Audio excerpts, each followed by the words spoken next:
Amish Widow's Decision. Copyright 2017 by Samantha Price. All rights reserved. Chapter 1. Faye Kirkdale was cleaning her kitchen while awaiting the arrival of her husband. His evening meal was in the oven keeping warm. Hank always arrived home too late for Faye to wait and eat with him. When she heard the familiar hoofbeats, she poured a glass of his favorite cider and placed it on the table. Faye kept his meal in the oven, knowing it would take him a while to unhitch the buggy and rub down the horse. She sat on the couch and resumed her knitting, waiting for the familiar stomping footfalls up the porch stairs that led to the front door. After she'd knitted a few rows, she thought it strange that he was still outside. She opened the front door and saw the horse and buggy not even unhitched. "Hank!" When there was no reply, she yelled in a louder voice, but still she was met with silence except for the horse snorting in agitation. She lit one of the gas lanterns and hurried out to see what was happening. Before she reached the horse and buggy, she saw that the horse had his neck up straight, and his reins weren't tied to anything. When she got closer, the horse backed away from her, but she managed to lift the lantern high enough to see her husband slumped over in the buggy. She yelled at Hank, but he didn't move. When she tried to reach for the horse, he reared up and trotted away. All she could do was wait until the horse stopped, and then she slowly walked over to him, speaking soft words so he would stay put. There was an eerie feeling about all of this. "Everything's all right."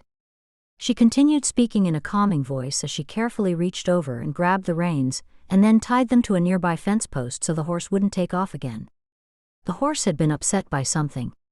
Then she stepped over to the buggy and looked at her husband, and gasped when she saw that his white shirt was soaked in blood. She looked closer in case she was wrong. Yes, it was blood. She called out his name. "Hank!" No response. With the lantern in one hand, she felt for a pulse with the other, but there was none. "Hank!" she screamed again. It sank in that he was dead. Her first thought was to call the bishop. She ran into the barn and placed the lantern by her feet. With trembling hands, she picked up the receiver and dialed the bishop's number. She was relieved that she could remember it right now, even though she knew it by heart. Bishop Luke answered the phone. "Hank's dead," she screamed into the phone. Then she broke down and sobbed and could barely speak. "Faye? What's happened?" She managed to stop crying enough to speak. "He's in the buggy, dead. There's blood all over." "I'm coming immediately, Faye. Don't do anything. I'll be there soon." "He came home in the buggy and didn't get out. I went out to see where he was, and he's in the buggy covered in blood. He's dead." Tears rolled down her face. "Faye, listen to me carefully. Are you alone?" "Yeah." "Go back into the house and lock the doors. I'll call 911 and then I'll come there.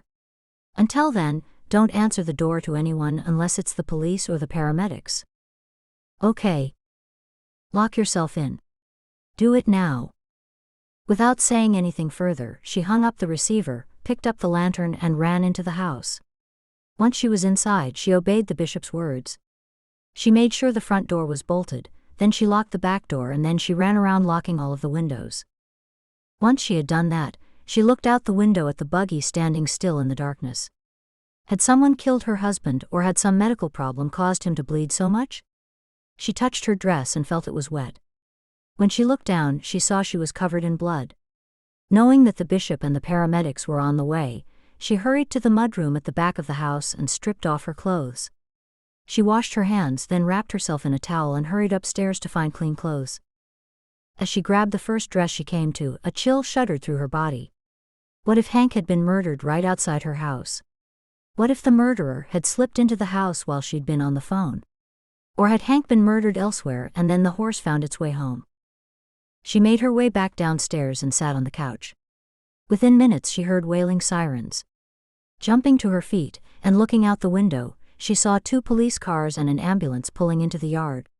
She opened the door and stepped out of the house. The paramedics made their way to the buggy with 2 policemen, and 2 more policemen walked toward her. "Are you Mrs. Kirkdale?" "I am." She wiped tears from her eyes. "I found my husband in the buggy. He was dead. He's covered in blood. He was supposed to come in for his dinner." She gasped. She'd forgotten that the dinner was still in the oven. Without saying anything, she turned and rushed to turn off the oven. The two uniformed policemen followed her inside. I forgot that I hadn't turned off the oven. You see, I was keeping his dinner warm. I'm Officer Bryant, and this is Officer Carmody. I'm Mrs. Kirkdale. Oh, you already know that. Yes, we got a call from your bishop. Is he here?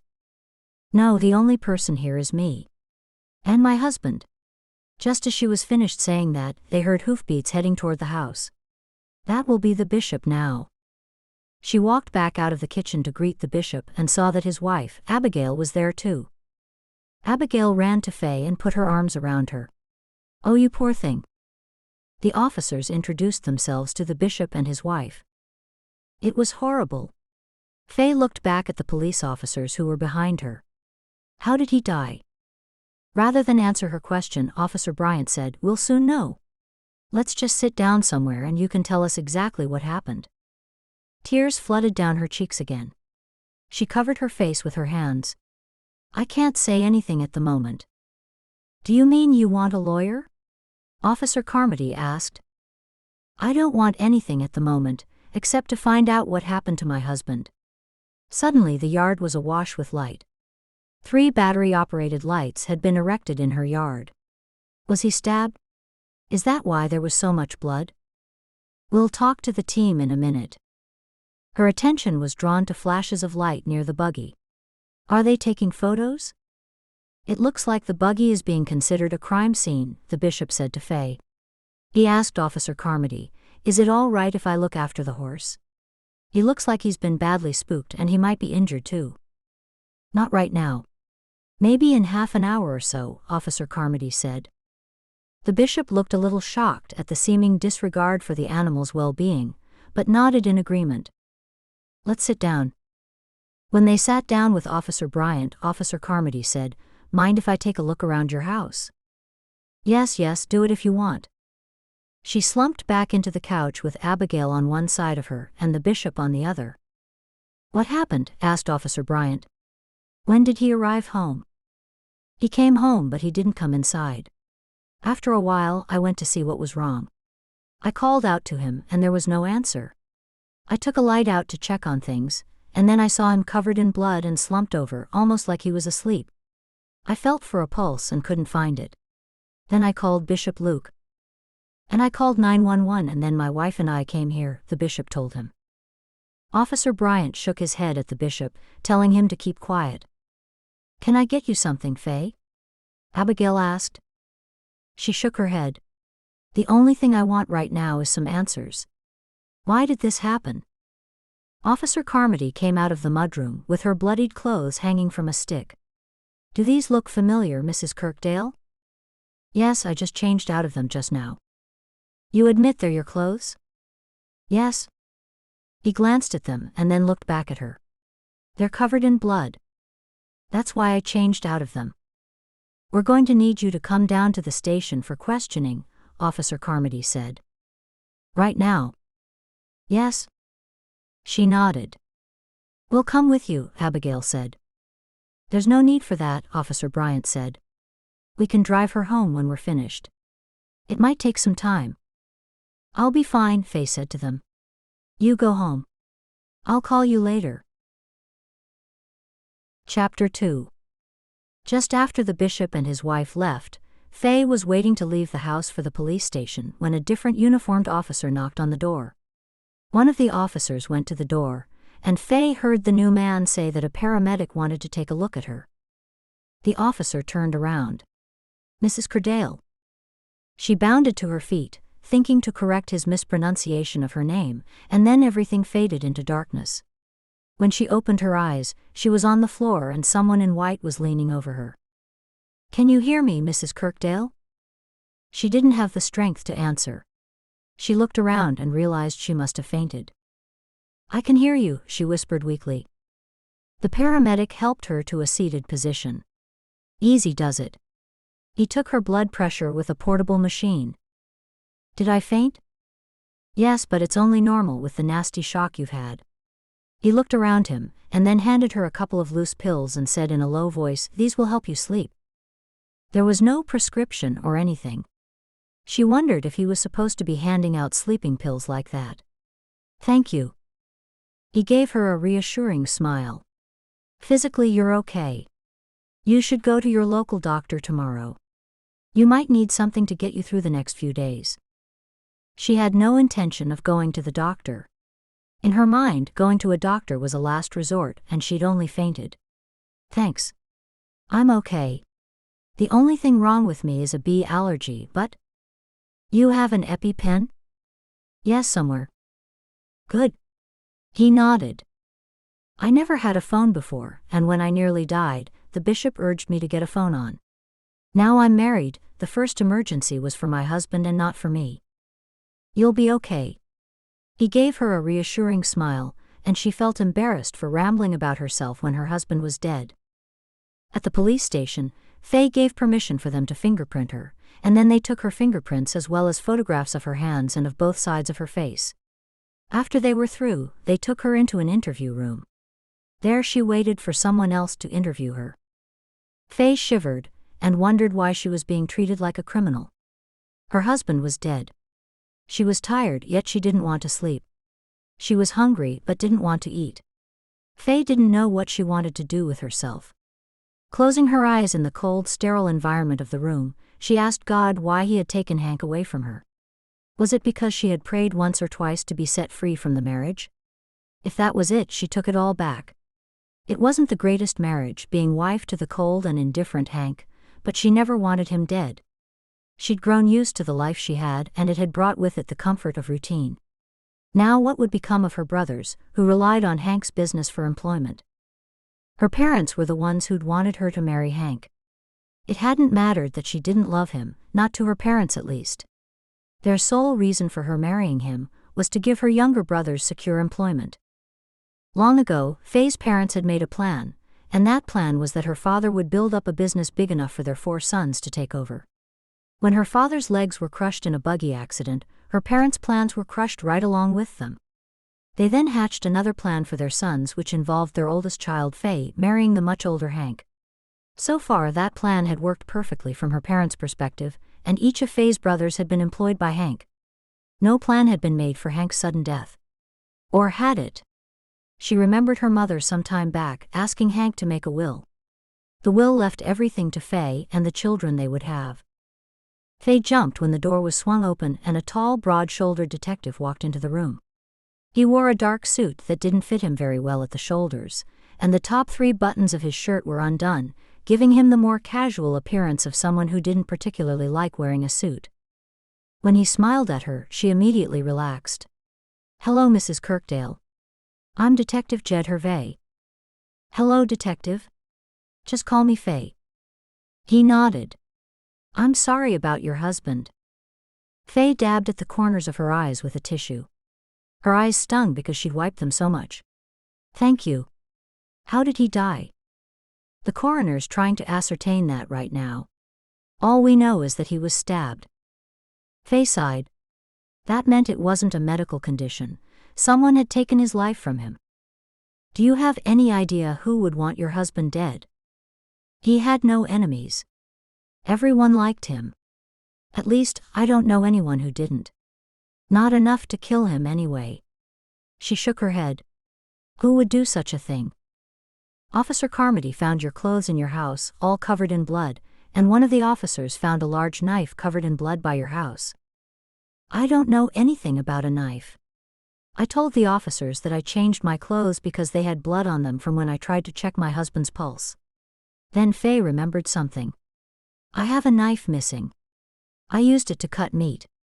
It was a carving knife with a distinct curved handle. The handle was made from a pale-colored wood and it was heavily grained. I looked for it this afternoon when I started fixing dinner and it wasn't there." "Wait here a moment." He left and then came back with a cell phone. He showed her a picture on it. "That's my knife. It had blood on it, as he'd said. That could possibly be the murder weapon." The detective sat back down then and clicked on the end of a pen. "What can you tell me about your relationship with your husband?" "We've been married for 4 years." He jotted something down and then looked up at her. "Happily. Adequately. She couldn't lie and say they were happily married. Hank might have been happy, she didn't know, but she wasn't that happy. He pulled a face. Adequately. She nodded. I had no cause for complaint. How old was your husband? 46. And you? 26. That's quite an age difference. She nodded. It is. It was. And I understand he was a wealthy man, and owned a large door manufacturing business? She nodded. He had a good business. Doors, wooden doors. Sliding doors, French doors, entry doors. They're good quality. Everyone loves them. She said. And what will happen to that business now that he's dead? Did your husband have a will? Yes. Everything was left to me and our children. If we had any, that is, but we never did. I can't believe he was stabbed. Who would do that? I can tell you from experience that when someone has been stabbed so many times, there's an emotional element involved. Someone was very upset with him, and that's why I asked if he had any enemies. You didn't ask if he had enemies. You asked did I know anyone who'd want him dead. Did he have any enemies? I can't think of anybody who would be that upset with him. What about you?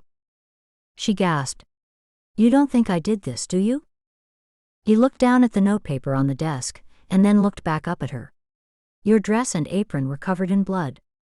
The murder occurred on your property, and then there's the knife. He raised his eyebrows as though he was waiting for her to blurt out her confession. How do you know he was murdered on my property? It could have happened somewhere, anywhere on the way home, and the horse found his way home. You want us to believe that your horse found his way home just like some kind of lassie?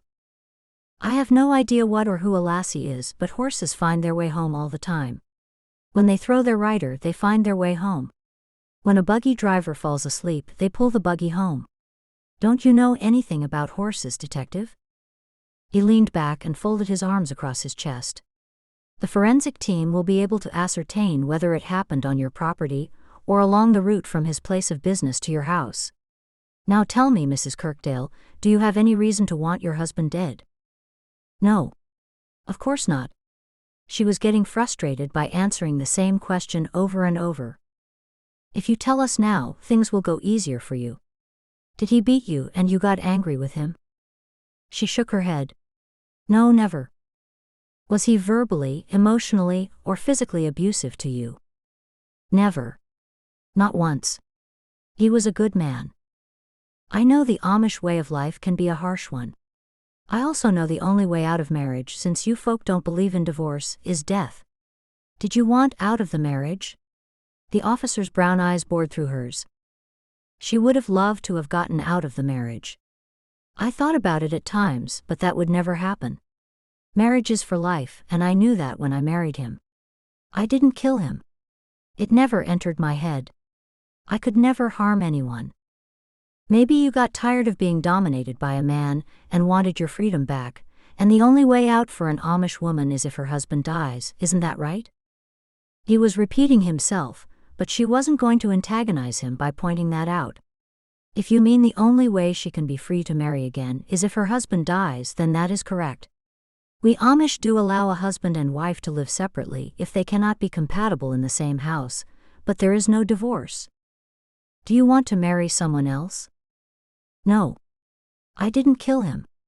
I would never kill him. And I don't want to marry someone else. You have blood on your hands, literally, and you had blood all over your clothes. He was stabbed viciously and repeatedly, and I'm afraid you are our only suspect. You'd better find another one soon, because I didn't do it. You should try to find out who did this, so it doesn't happen to someone else. Would you like to talk to a lawyer? I don't have one. They asked me that before a couple of times, and I said no. I have nothing to hide because I didn't do it. You're wasting your time with these questions. You could find a lawyer.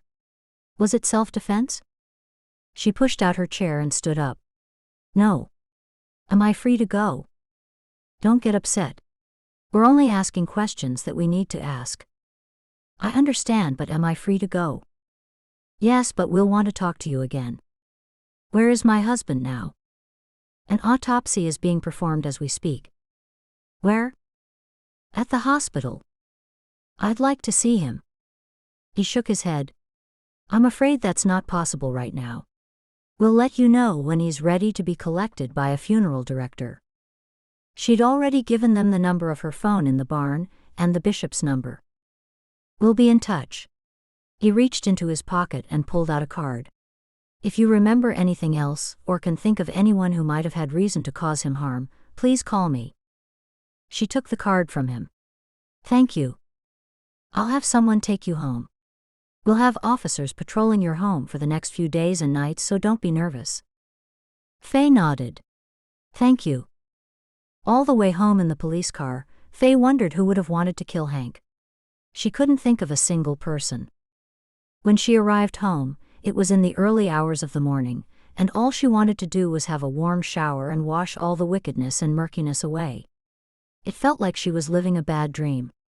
She didn't want to be alone, yet neither did she want anyone near her. The hot water jets pounded over her body, and she untied her hair and let it fall down around her. Since her hair had never been cut, it reached way past her thighs, all the way to her knees. Normally she didn't wash it at night because of the length of time it took to dry. Right now she didn't care if she caught a chill from damp hair. For the next few hours she tossed and turned, and when it was light she heard someone knocking on the door. She hoped it wasn't the police coming to arrest her for her husband's murder. Coming, she yelled out.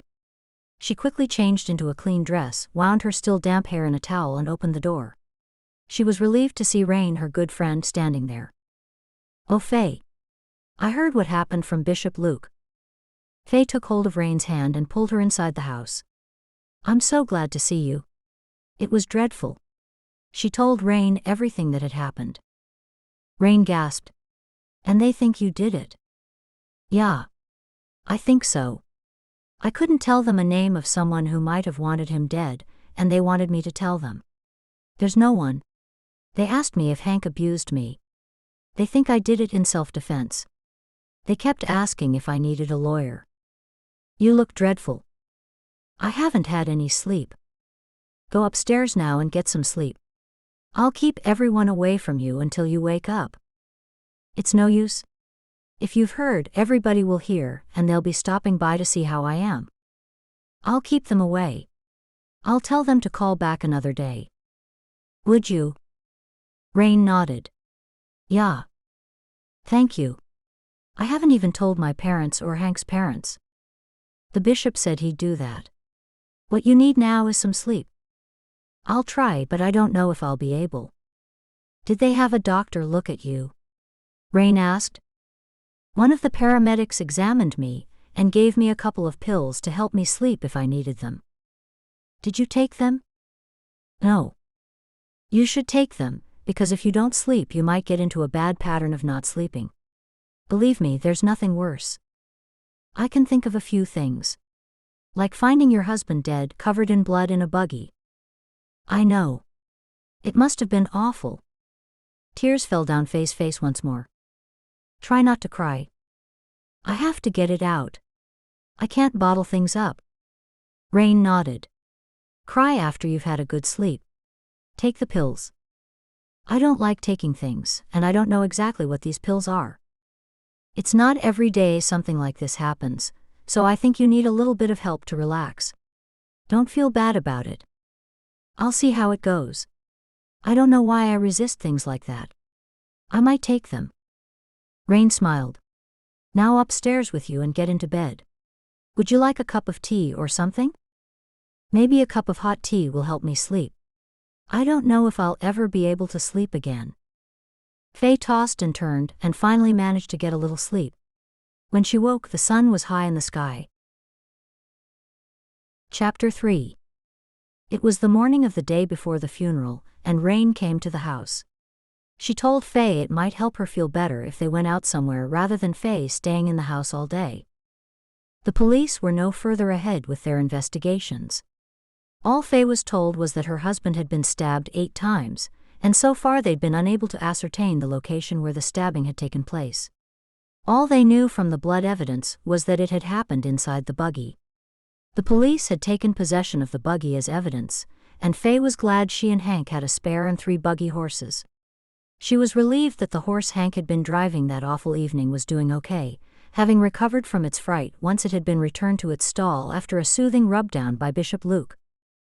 Just as Rain and Faye were about to walk into the markets, Rain stopped abruptly.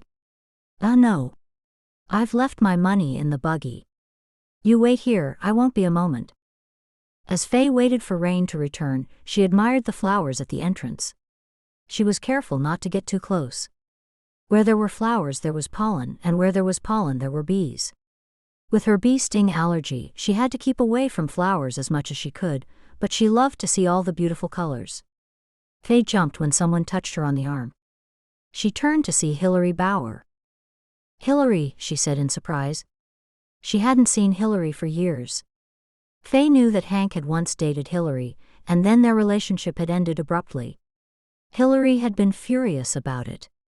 She had left the community immediately and married an Englisher. Rumor had it that the marriage hadn't lasted long, and then she married another Englishman. "Yes, it's me," Hilary said with a quick laugh, and then her face turned serious.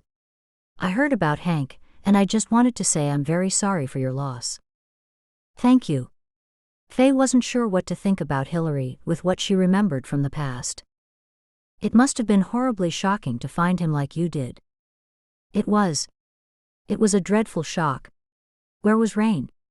She looked over at the parked buggy and saw Rain inside, moving about as though she couldn't find the bag that held her money. Rain had said she was going to protect her from everyone. Faye looked back at Hilary. "How did you hear about?" "It was in the newspapers." "Oh. I didn't know. I haven't left the house until now. Except for necessities, neither had she left the bedroom, or more accurately, the bed, but she didn't tell Hilary that." "Do they know who did it?" Hilary asked. "No, they don't. Are you living in these parts? I thought you moved away." "I moved away when I married my first husband, and after he died I moved back here." "Oh, your husband died?" Faye had heard she was twice divorced. "Yes, my first husband died, and I remarried after I moved back to this area. So I know what it's like to lose a husband. Anyway, I just wanted to tell you that I'm sorry. Hank was a good man." "Yeah, he was. I must go." She watched Hilary hurry away. The woman still had a mad gleam in her eye. A day after Hank had broken off their relationship, his barn had been set on fire, and he only just managed to get his horses out in time. Hank had always blamed Hilary for the fire, and maybe he'd been right. Could Hilary have harbored anger for so long that it built up to the point where she wanted Hank dead? It didn't seem likely, since so much time had passed and the woman had married twice. "Sorry I was so long finding my bag," Rain said as she returned. "Who was that you were talking to?" "That was Hilary Bauer." Rain looked over at the figure in the distance. "I haven't seen her for years and years. She said her first husband died and now she's married again. I always wondered what happened to her." Faye kept to herself that Hank had suspected Hilary of setting his barn on fire. "Let's get what we came here to get." Rain stared at her. "Did she upset you?" "No, I'm okay. She just brought back some memories." "Of when she was in love with Hank?" Faye nodded. "Something like that, yeah, but that was a long time ago. Way before I married Hank. She always was a strange woman. Everyone wondered why he ended things with her so suddenly. I was only young back then, but my mother liked to know everything that was happening, and I found out too." Faye walked into the farmer's market wishing she'd stayed at home. Sooner or later, though, she'd have to go back out in public, and today was as good a day as any. Might as well get the first time over with, she thought, and then it'll be easier next time. "We'll hurry to get the food we need for tomorrow and then we'll leave," said Rain. Faye nodded, glad that her friend was helping her with the food after the funeral the next day.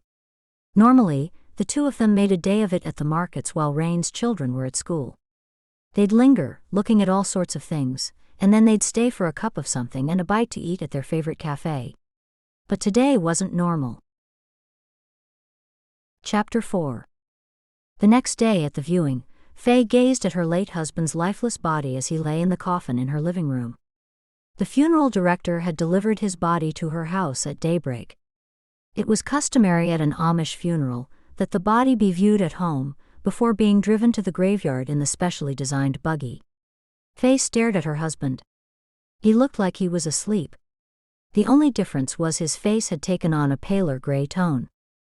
There had never been any affection between them, well, not much. There had been respect and no unkindness.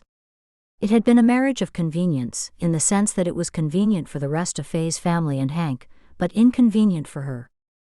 Faye stood back a little and greeted all the mourners as they poured in through her front door. When Faye had a space between the visitors, Rain hurried toward her. "Hank's brother is here." "You mean half-brother," Faye corrected her. Hank had 2 brothers, but they were both half-brothers to him and oddly to one another. Faye had always had a crush on John, one of Hank's half-brothers. He was closer to her in age than Hank, but he was still much older. She'd grown up hoping to marry him, but he left the community in his late teenage years. Her crush on John was something she had never shared with anyone, not even Rain. Half-brother, full brother, what difference does it make? It makes quite a difference to the mothers. Faye looked over the crowd. "Where is he?" "Over near the door." Faye wondered if Rain was talking about John or the younger one, Silas. They stood on tiptoes and looked over the crowd, and then Faye saw him. It was John. She hadn't seen him for years. He looked a lot like Hank, except he was better looking, and he didn't have Hank's grim, expressionless face. He was just as tall as Hank was, with the same broad shoulders. John's coloring was dark and his face was pleasant with even features. "John's a lot younger than Hank, isn't he?" "Yeah.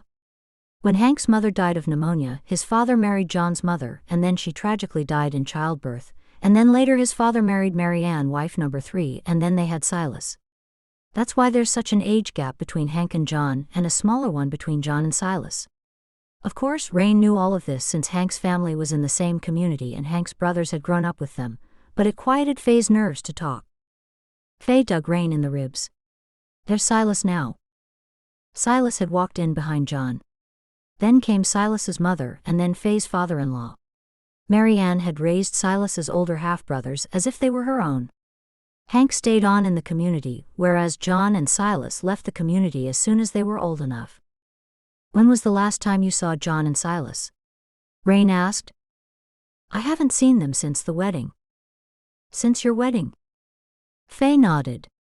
"Yeah. Hank didn't get along with them." "Why not?" "Who knows?" Faye shrugged her shoulders. "He didn't get along with anyone much." Rain giggled. "You shouldn't say that, Faye." "But it is the truth. He only got along with people he wanted to get along with. Only when it suited his purpose. And they'd both left the community." No." Rain whispered. "Here comes your mother." "I'm going." Faye's mother and Rain didn't get along, and Faye was certain that was because her mother didn't approve of anybody she liked. Her mother arrived by her side, but not before frowning in disapproval at Rain's hasty getaway. "There's a big turnout today. Your husband was a very popular and influential man." Faye turned around to look at the coffin. "And yet here he lies dead, and he had the same ending as everybody else. What became of all his hard work and the late nights when he missed dinner with me? None of that saved him from what happened." Her mother opened her mouth in disgust. "That's a dreadful thing to say. He was a hard worker and that's a good thing." "No, it's not. He could have come home at a regular time and he never did. He hardly talked to me, unless it was telling me what he needed me to do." She wanted her mother to hear loud and clear that she hadn't gotten over being forced into the marriage. Her mother's lips pressed together. Couldn't her mother just admit she'd made a mistake? Faye added, "I didn't ask much. I just wanted to be loved and looked after. He never told me he loved me, and that's because he probably didn't." Her mother leaned forward. "Don't let the police hear you say that. They can think what they want. I don't care. I just wanted a good marriage. And you had one. Not all men tell their wives they love them. What do words matter?" "They matter to me." "Well, did you bother to tell him that you loved him?" She stared at her mother. She couldn't say right there at the funeral that she had never really loved him, but her mother should have known that. Why didn't she ever listen? It had never been a real marriage. The two of them had coexisted under the one roof, shared the same bed, and that was it. Instead of answering her mother's question, she referred back to her mother's previous comment. Where did all the wealth and popularity get him? I didn't say anything about wealth or money. He had a lot of money. And then it struck her fully that all of his money was now hers, as well as the business he'd built. Her mother tipped back her head and spoke down her nose at her. Speaking of wealth, I've arranged a family meeting for next week, and we'll see which of your brothers is going to take over the company. Faye narrowed her eyes. What company?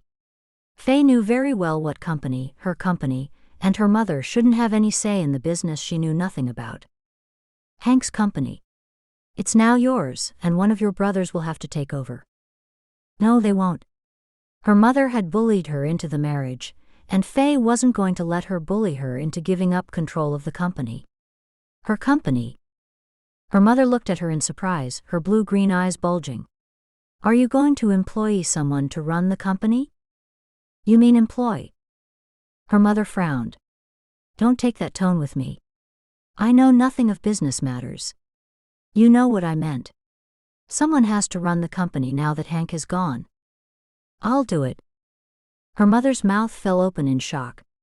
What do you know about running a company? You can barely run your household. If Hank didn't meet your expectations, I'm sure that likewise you didn't meet his. God knows I tried to teach you all I knew, but you never listened properly. She ignored her mother's mean comments. I overheard a lot of Hank's conversations to his suppliers and such, and I'll be able to do it. Her mother stepped closer and put a hand on her shoulder. You're not thinking straight in this time of grief. You'll soon get that silly notion out of your head. Women just don't do things like that. Things like what? Run businesses. Mother, that is nonsense. Abigail Gingrich has a very successful quilt store and employs 6 people. That's different. Hank employed nearly 50. 49, and it's not different at all. Hank's business is larger, but it's the same principle. It's not the same because Abigail's only got women working for her. You can't be in charge of men, it's absurd. A woman can't be in charge and above a man. You can't be a boss over your brothers. You're a woman. Just when Faye was about to reply to her mother, they were interrupted by people who approached Faye to offer their condolences. Her mother stayed close by. After the people moved on, Faye said to her mother, Hank left the business to me. He left everything to me, and that means I have the say of what goes on in the business. And if any of the men aren't performing properly, I have a right to fire them, including my brothers. Her mother gasped. Don't you dare. She shook her finger at her, as though Faye were a misbehaving little child. Embarrassed by her mother, Faye looked around, hoping no one was looking at them. When she didn't see anyone watching them, she turned back to her mother and desperately tried to get her point across. This is my husband's funeral. Please don't speak to me in that way at this time. I'm a grieving widow. Her mother lowered her voice. You're probably happy he's gone. Now that he's gone, you're free to marry again. You never wanted to marry him in the first place. I won't lie. I didn't. You know you forced me into it. It was a huge mistake that I listened to you. I didn't force you into it. I just made you see common sense. With your father's failing health, he had to close his business. It was his dream that all his children work in the business that he built up, and you know that. Correction, you mean all of his sons, not all of his children, because I was never included. Women get married, they don't have to go out to work. Her mother held up a hand. Don't tell me about all the women you know who have jobs. I don't want to hear it. Be at that family meeting on Tuesday night, and we together as a family will decide who's going to take over Hank's company. I think it should be Jacob since he's the oldest, but we'll just have to see. Maybe the task is too large for Jacob. Simon has more confidence and is better with people. Hank was good with people. Faye scoffed. Her mother gave her a steely gaze, daring her to utter a word. Out of respect for her late husband, Faye kept quiet. She had no intention of allowing any of her brothers to take over the company. None of them was cut out for it. She'd learn what to do and run the business herself. As for ever marrying again, now that she'd already been married, she didn't know that she wanted any part of it. She was certainly not looking to marry again any time soon, as her mother had suggested. As more people arrived, Faye's mother stood next to her greeting people as they came past the coffin. As much as she could, Faye put on a brave face. It wasn't easy being a widow at such a young age. It would have been easier if Hank had been sick and had slowly deteriorated. Then it wouldn't have been such a shock. The suddenness coupled with the fact that he'd been murdered was a double blow. A little later, when Faye was by herself, Boris Lineberger walked over to her. He was one of the handful of Englishers at the funeral. He and Hank had worked together in the past, and then he'd become a friendly business rival. "I'm sorry about what happened to your husband." She gave a little nod. "So am I." He raised his eyebrows just slightly, seeming to be surprised by her response. It was hard to know what to say to people sometimes. "I have some things I want to discuss with you, but right now is neither the time nor the place." "What kind of things?"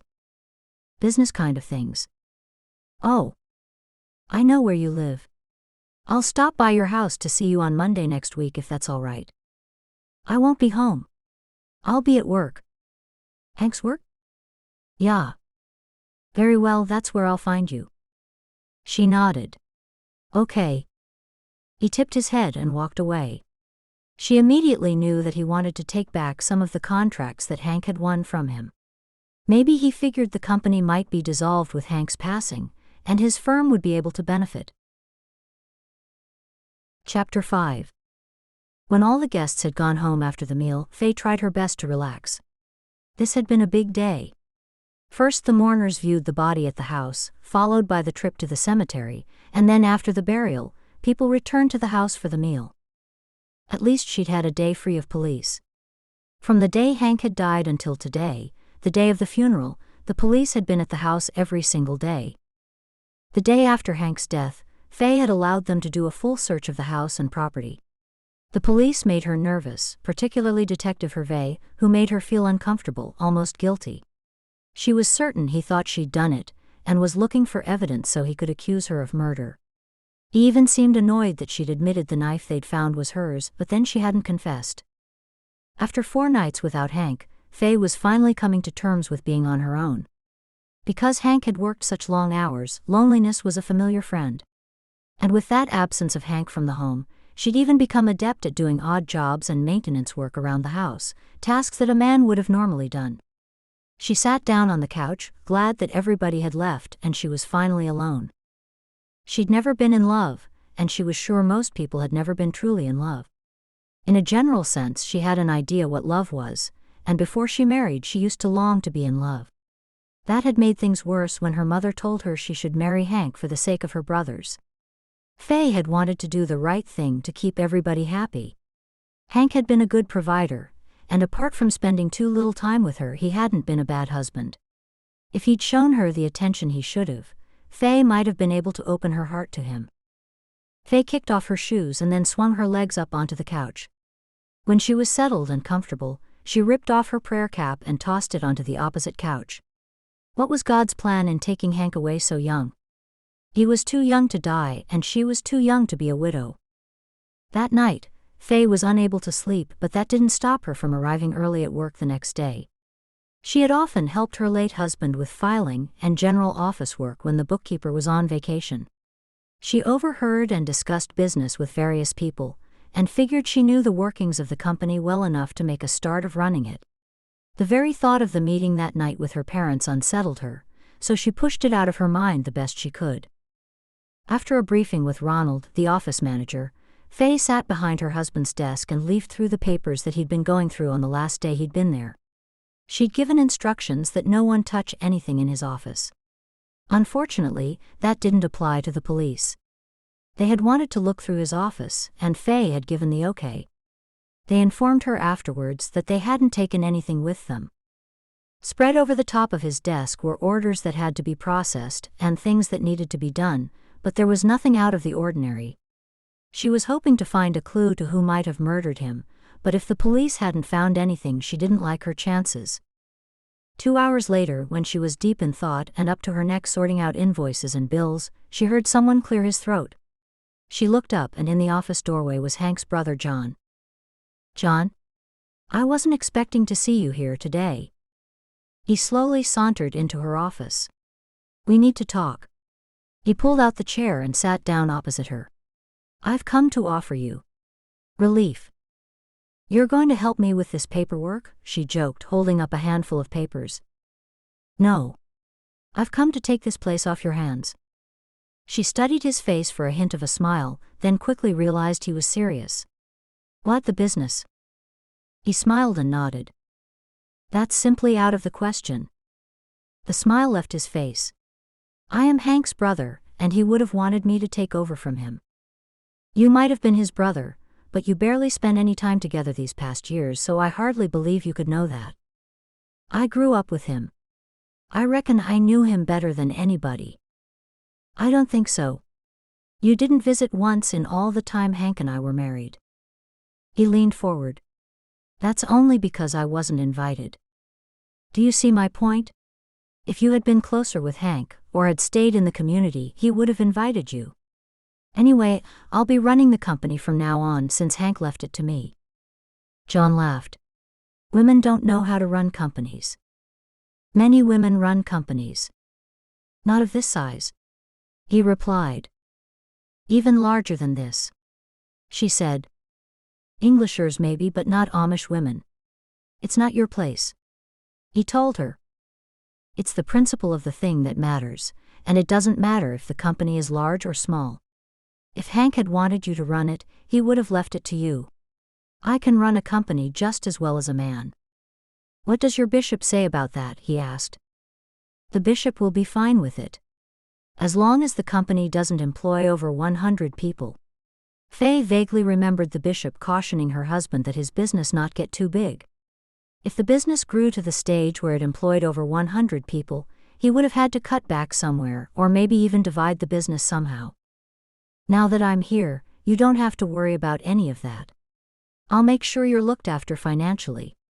With me running it, there's no limit to how big it'll grow. We can franchise it." It wasn't herself she was worried about. She was worried about her duty to her brothers.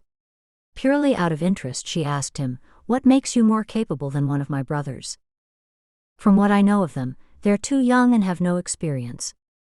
I've already franchised a coffee shop and sold it off. I'm looking to do something like that again." He looked around. "This business would be a perfect model. There's no use talking about it because it won't happen." Then a thought occurred to her. She should invite him to dinner that night to do battle with her mother. And then her mother might see sense in leaving her to run the company, rather than Hank's brother. At the very worst, nothing would be resolved and no decisions would be made. "Actually, why don't you come to dinner at my mother's place tonight?" "That's very kind of you. I'm not sure that I should accept, though." "Do you still live nearby?"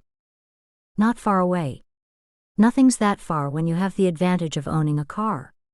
"I didn't mean to sound ungracious just now. I'd be delighted to accept your offer as long as it's okay with your folks." "Yeah. You're Hank's brother. It'll be fine." He looked so grateful to be invited that Faye almost felt bad for setting him up for an argument with her mother. Her mother was like an angry mother bear who would fiercely protect the business that kept her sons in employment. "Faye, I'm not coming here to take away your company or take anything from you. I want to buy the company from you. I'm here to give, not take." Faye shook her head. "Thank you, I appreciate that, but it's not for sale." "You haven't heard my offer." She shook her head. "It won't matter." "And what do your parents think about that?" She had to tell him the truth, even though her instinct was to keep him in the dark. "My parents want one of my brothers to be in charge." He pressed his lips together and his brow furrowed. "What does any of them know about management?" "What do you know about it?" He scoffed. "I've had vast experience. I just told you that. And nothing's going to stop you from doing the same thing as what you mentioned, but not with this company. Hank left it to me." "Are you sure about that?" "Yeah, I'm sure." She noticed him smiling smugly. "What makes you ask that?" "It seems odd that he would leave it to you." "I was his wife." "I'm just saying I think it's odd." Anyway, I'm prepared to buy you out or come to some arrangement. Possibly a share of the profits when I grow the company. We could sell it off when it's built up and none of your family would have to work again, if all goes to plan. What would my brothers do if they didn't work? I've never heard of such a thing. I'll explain it all to them. She sighed. You can make a few suggestions tonight. You can be involved in a family discussion since you're part of Hank's family, his earthly family at least. Thank you once again. I hope they can see sense, he said. She looked down at the papers on Hank's desk. It would take her hours to go through them. I don't mean to be rude, but I've got a lot of work to get through. I'll see you tonight. Normally she wouldn't speak like that to anyone, but she considered that he had been impolite, the way he'd just barged in expecting to take over the company. He leaned over and looked at the paperwork. What are you doing? Maybe I can help you with it. She snatched the paperwork away from him. It's nothing I can't sort out for myself.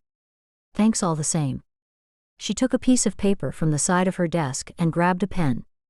I'll write down my parents' address for you. Have they moved? No. I remember where they live. I grew up in the community, remember? She nodded. Vaguely. What time shall I be there? 7. He stood up. I hope your parents will see sense. I'm a salesman, I'll bring them round to my way of thinking. Faye hoped she was doing the right thing by inviting him. Either way, she had to do something with her time. Running the company was a challenge, and she liked the idea of seeing what she was capable of. However, it would be nice to have some support, and if her family didn't support her, who would? Faye called her parents' phone in their barn. After trying 3 times, her mother finally answered. She told her to expect one more for dinner that night. It gave Faye a small sense of satisfaction that having Hank's brother there would send her mother into a flap. Chapter 6. After a day spent getting some of the paperwork sorted out, Faye left work and headed to her parents' house. When she approached the house, she could tell by the absence of a car that their visitor hadn't arrived. Perhaps he'd thought better of doing battle with her mother. Faye giggled to herself. Yet he wouldn't know what her mother was really like. She secured her horse and walked into the house, knowing all of her 4 brothers would have arrived home before her. Since none of her brothers were married, they all still lived at home. Her mother pulled her aside as soon as she walked in the door. Faye, what do you mean by inviting John Kirkdale? I was too shocked to ask this morning when you told me. He was interested to know what would become of the business, so I thought he should be here tonight. Her mother frowned at her. Why does he have any interest in it? Because Hank was his brother, and besides that, he wants to take it over and do some franchising thing. Her mother's face twisted into a scowl. He what? Wants to buy it or run it, something like that. Sort something out, I believe that's what he said.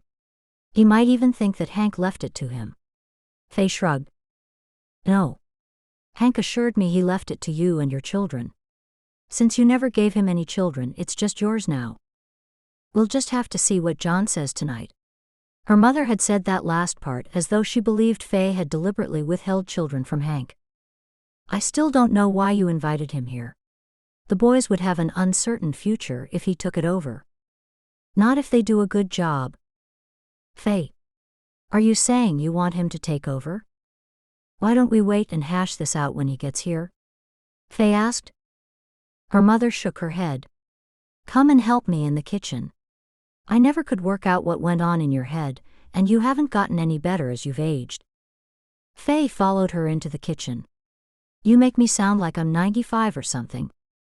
I meant grown up. You know what I meant, but you'll never agree with me, will you? I will when you're right, Faye said. Her mother shook her head again. I just don't know who you took after. No one in the family is like you. Maybe I'm adopted. No, I can tell you that you definitely weren't. You caused me 28 hours of excruciating pain when you were being born. You just didn't want to come out. Faye had heard that many times. She was sure it was a gross exaggeration. It can't have been that bad, Mom. You wait and see. I'll never know, because I'll never be pregnant, because I'll never marry again. One thing she desperately wanted was a child. A child might finally have brought Hank and her together, and they would have all been a family. Hank might have even come home from work early enough to have dinner with them. Her mother turned to her with a wry smile, turning the corners of her lips upward. "How do you know you're not pregnant already?" Faye gulped. "I couldn't possibly be." "Everything is possible. I had a dream you were pregnant." "No. It's not possible." "Yeah, it is. Unless you and Hank didn't." "Mom. I'll not discuss those things with you. Never say anything like that again to me, please." Faye covered her ears to drown out her mother's cackles. When her mother finally stopped laughing, she said, "We're both women and it's only us in the kitchen. I'm sure you talk to your friends about things like that." "I never do. That would be weird. Weirder still talking about things like that with you. Let's talk about something else, okay? We can talk about why you invited Hank's half-brother to dinner. It's worse that he's an Englisher too." "I already told you that, and anyway he's family," Faye replied. "You told me Hank hardly ever saw either brother, and you said they never visited you even." "He's still family though. Once family always family, I guess." "I suppose so. We can't make a habit of entertaining him though." Her mother wrapped her hands in tea towels, leaned down, opened the oven and pulled out the roast. "That smells amazing, Mom." She placed it on the wooden chopping block. "Yeah, it does. You can't really go wrong with a roast. I suppose you found that out. Is that why you cooked Hank a lot of them?" "They were his favorites." I wonder why that was." Again, Faye ignored her mother's barbed comment. "What do you want me to do?" "You can make the gravy using the pan juices. You always make it very well, without lumps. At least that's one thing I was able to teach you. It's a pity you can't have a meal out of gravy and nothing else. It's got so much flavor when it's made well." "Yeah, I do know how to make it without lumps." Faye scooted her mother out of the way and took over the gravy-making duties. When they heard a car, her mother hurried out of the kitchen while Faye was stuck stirring the gravy over the stove. I should have seen that coming, Faye thought. Her mother had arranged for her to be busy so Mom could talk to Hank's brother first. Her mother and father would be nice enough to John, but he certainly would not be leaving the house thinking he would be running the company, or that he would have a chance to buy it. Her mother was a very stubborn woman, and since his accident, Dad went along with everything his wife said. Faye finished the gravy making as quickly as she could, not caring whether the gravy had lumps in it or not. In her mind, it was more important to get out to the living room and hear what was being said. She placed the pan of gravy on a section of the stovetop where it would keep warm, and then she hurried past the already set dinner table to see what was taking place. When she saw John being greeted by her brothers, she leaned against the doorway of the kitchen and admired how handsome he was. When he looked up and saw her, he flashed her a smile. "Hi, Faye." "Hello, John. I'm glad you could make it. I told you I'd be here. And thanks again for the kind invitation." "We're very happy to have you here," Mrs. King told him. She looked up at Faye. "Are we all good in the kitchen?" "Yeah, all done." "Shall we eat?" Faye's mother said, looking first at John and then everyone else. "I'm ready," Faye's father said. "Me too," one of her brothers said, and then all the men joined in, agreeing that they were ready to eat. There was always plenty of food at Faye's parents' house. Her brothers had hearty appetites, and she figured that John would be just the same. Halfway through dinner, Jacob, the eldest brother, asked, "When are we going to start talking about the business?" John looked directly at Faye. "Yeah," Faye's mother said. "John, you wouldn't believe it, but Faye thinks she should run the company." All of her brothers laughed, and Faye's father cast his gaze downward and shook his head as though he felt sorry for Faye for being so ridiculous.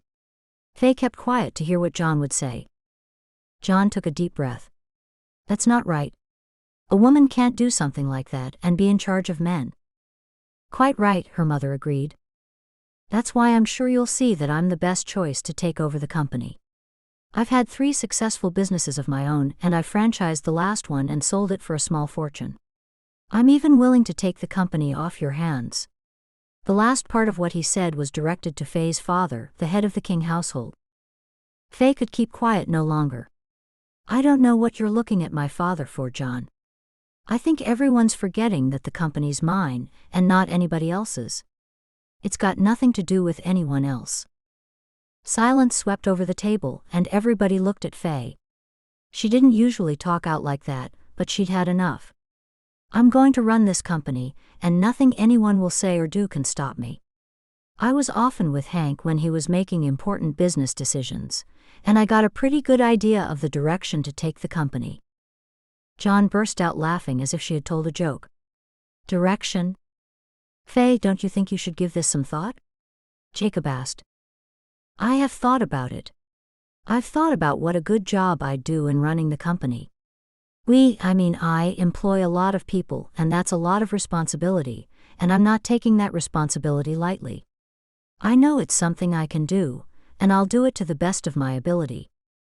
I think Faye would be good at it, Timothy, the youngest son, said. You're no expert, one of his older brothers told him. I'm entitled to my own opinion, Timothy said. Their mother frowned at Timothy. Yeah, you can have your opinion, Timothy, but since you are too young to have any experience in these matters, perhaps you should keep your opinion to yourself and not try to enter into adult conversations. I am an adult, Mom. Just finish off your carrots. Now she was trying to embarrass Timothy into silence. I don't like carrots. Carrots are good for you. Just eat them and do so with a closed mouth. John turned to Faye, saying, I'm sure there are other things you can do with your time, Faye, like find a hobby. I'm sure there are many groups in the community you can join. Aren't there sewing or knitting circles? Aren't there things like that in the community? Yeah, similar groups. I can still do things like that if I choose to. Women just aren't cut out for business, John said, sounding a little frustrated. That's just ridiculous. Faye knew she had to sound firm. Faye, her father said. Faye didn't like upsetting her father. She was used to upsetting her mother because her mother was constantly confrontational. Her father, on the other hand, was normally quiet and very mild-tempered. I'm sorry, Dad. John is right. John smiled when he saw he had Mr. King on his side. How about this? I run the company for 6 months and then we take it from there. Faye's parents looked at one another, as though they were considering John's idea. Faye knew she was outnumbered. Since she'd inherited the company, nothing would happen without her final decision, but she still wanted her family to feel involved. Why don't I give that some thought? That's the girl, her father said. Her mother seemed pleased with the way things were turning out. I'm glad you're starting to see sense. I thought you wanted me to run the company, Mom, Jacob said. Maybe when you're older. But that's not what you said before Faye and John got here, Jacob persisted. Her mother set her eyes on Faye and said, It's important that the company does well, and John has a lot of experience. I do, Faye, John said, staring her down. When she had invited John, she never thought for a moment she'd be so ganged up on. Her idea had been they'd fight amongst each other. Timothy was the only one who believed in her. As I said, I'll think about it. Her mother leaned over and patted her hand. I know you'll make the right decision.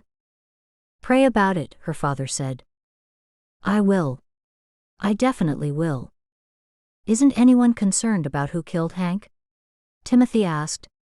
Aren't we overlooking that? Everyone remained silent. It was too painful for Faye to comment on. She still hadn't gotten over seeing him slumped in the buggy the way he had been. Eventually her father said, God will judge whoever killed him. What if? Enough said, Timothy. Mom scowled at him. When dinner was over and the men moved to the living room, Faye helped clear the dishes from the table. As she was placing a pile of dishes into the sink, she felt herself fading and lowered herself to the floor. What's wrong, Faye? She heard her mother say as if from a distance, but she couldn't even answer. When the feeling passed, she looked up at her mother. You're as white as a sheet. What's wrong with you? There's nothing wrong. My husband has just died, that's why I'm like this. I'm going to take you to the doctor tomorrow. There's no need for that. I'm okay. The paramedics checked me out the other night, the night Hank died. I'm going to take you to the doctor and that's that. You're not yourself. Take my hand. Her mother helped Faye to her feet. Sit down at the table. Now about the doctor. If that will keep you happy, I'll go tomorrow. No, that won't keep me happy because I don't think you'll go unless I take you. I'm going to call and make an appointment, and I'll drive you there myself just to make sure you go. Faye nodded. All right. But I'll call and make an appointment to go there after work tomorrow. No, I'll call and make the appointment. On second thought, you can stop by and collect me and I'll go with you. Since her mother was using her no-nonsense tone, Faye didn't even bother arguing. Okay, Mom. You make the appointment, then call the office and tell me what time you've made it. I'll stop by and collect you. That's the girl. Faye sighed. But don't make it too early or I won't go. I've got so much to do. I'm sure I'll be fine. I just need a good sleep. A good 9 hours would make me feel normal again. Her mother nodded. We'll soon see. Don't mention that I'm going to the doctor to John or Dad or anyone. I don't want anyone to worry. I have to tell your father. Okay, but no one else.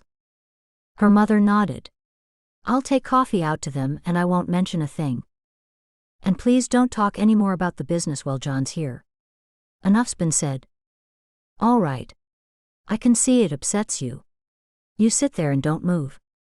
I can't sit here when John's out there. It'd be rude. I'll get one of your brothers to take you home.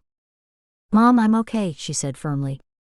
I'll sit here for a minute, and then I'll join them in the living room. You don't have to bite my head off. Her mother picked up the tea kettle and filled it with water. Somehow her mother always got the last word. On the way home in the darkness, Faye was more than a little nervous, hoping she wouldn't meet the same fate as her husband. From what the detective had said, Hank was murdered by somebody who wanted him dead. The killer knew him. It wasn't some random killing. She didn't know if that was better or worse. All Faye could think of was Timothy's question over dinner. Who killed her husband? Chapter 7. The next morning at work, she looked up from behind her desk to see Mr. Lineberger walking into her office. Oh, this is a surprise. I mentioned at the funeral I'd stop by and see you. Yeah, you did. Please take a seat. When he'd sat down in front of her, she swallowed hard. What can I help you with? She hardly needed to ask, she had a pretty good idea what his visit was about. Another person was going to try to take the company away from her. I'm here to help you with something. I'm here to make you an offer for the company. I assume it's now yours? That's right, it is. At least there was someone who didn't have a hard time accepting that. Well, then I'm here to make you an offer. Thank you very much, but it's not for sale. I know you've got family working here. I'll keep all the same employees if that's what you're worried about. Well, I'll try to keep them employed as far as I can, but with merging my business with Hank's there's bound to be some layoffs. How can I be any clearer? Nothing is for sale. He reached into his pocket and pulled out a business card. My number's here in case you change your mind. It's a good idea that you sell, for everybody's sake. She looked at the dark blue card with its white writing and then looked up at him. What do you mean? Let's just say that selling to me might just be the safest for all concerned. His words had taken on a sinister tone. Safest? He nodded. I'm not sure I understand what you're saying. Hank ran this business and he ran it well. If someone's in charge who doesn't know what they're doing, then things can head south pretty quickly. For instance, what do you know about health and safety requirements? She knew he meant for the factory where the workers used cutting and grinding equipment. Nothing, but I'm sure there are rules and guidelines I can study up on. I'm used to working by the rules. He shook his head. It's not like baking a cake. She rolled her eyes and didn't care that he saw her doing so. He was just the same as everyone else. All she wanted to do was be a success and run the company well. That'd show all of them. He bounded to his feet. I'll be in touch. Don't hesitate to call me if you change your mind. I won't. She stayed seated while he walked out of her office. When he was out of sight, she stood and hurried to the door of her office to make sure he walked directly out of her building, and to her relief he did so. She didn't want any competitors snooping about. When she sat back down, she couldn't stop her mind from racing, trying to figure out who had killed Hank. Was it John, since he was so keen all of a sudden to step into his estranged brother's shoes? Or was it the jilted woman who'd wanted to marry Hank all those years ago? Or maybe it was Boris Lineberger, since he was in direct opposition to Hank. Hank had mentioned Lineberger's name to her, and she knew he was in competition with Hank, and Hank consistently won contracts over him. With Hank out of the way, maybe Lineberger figured he'd be able to build his company further. She jumped when the phone rang. It was her mother telling her what time she'd made the doctor's appointment. After Faye had explained to her doctor what had happened and described her fainting spells, he suggested taking blood and urine samples, which they did on site. Once she'd done that, they had her wait back in the waiting room with her mother.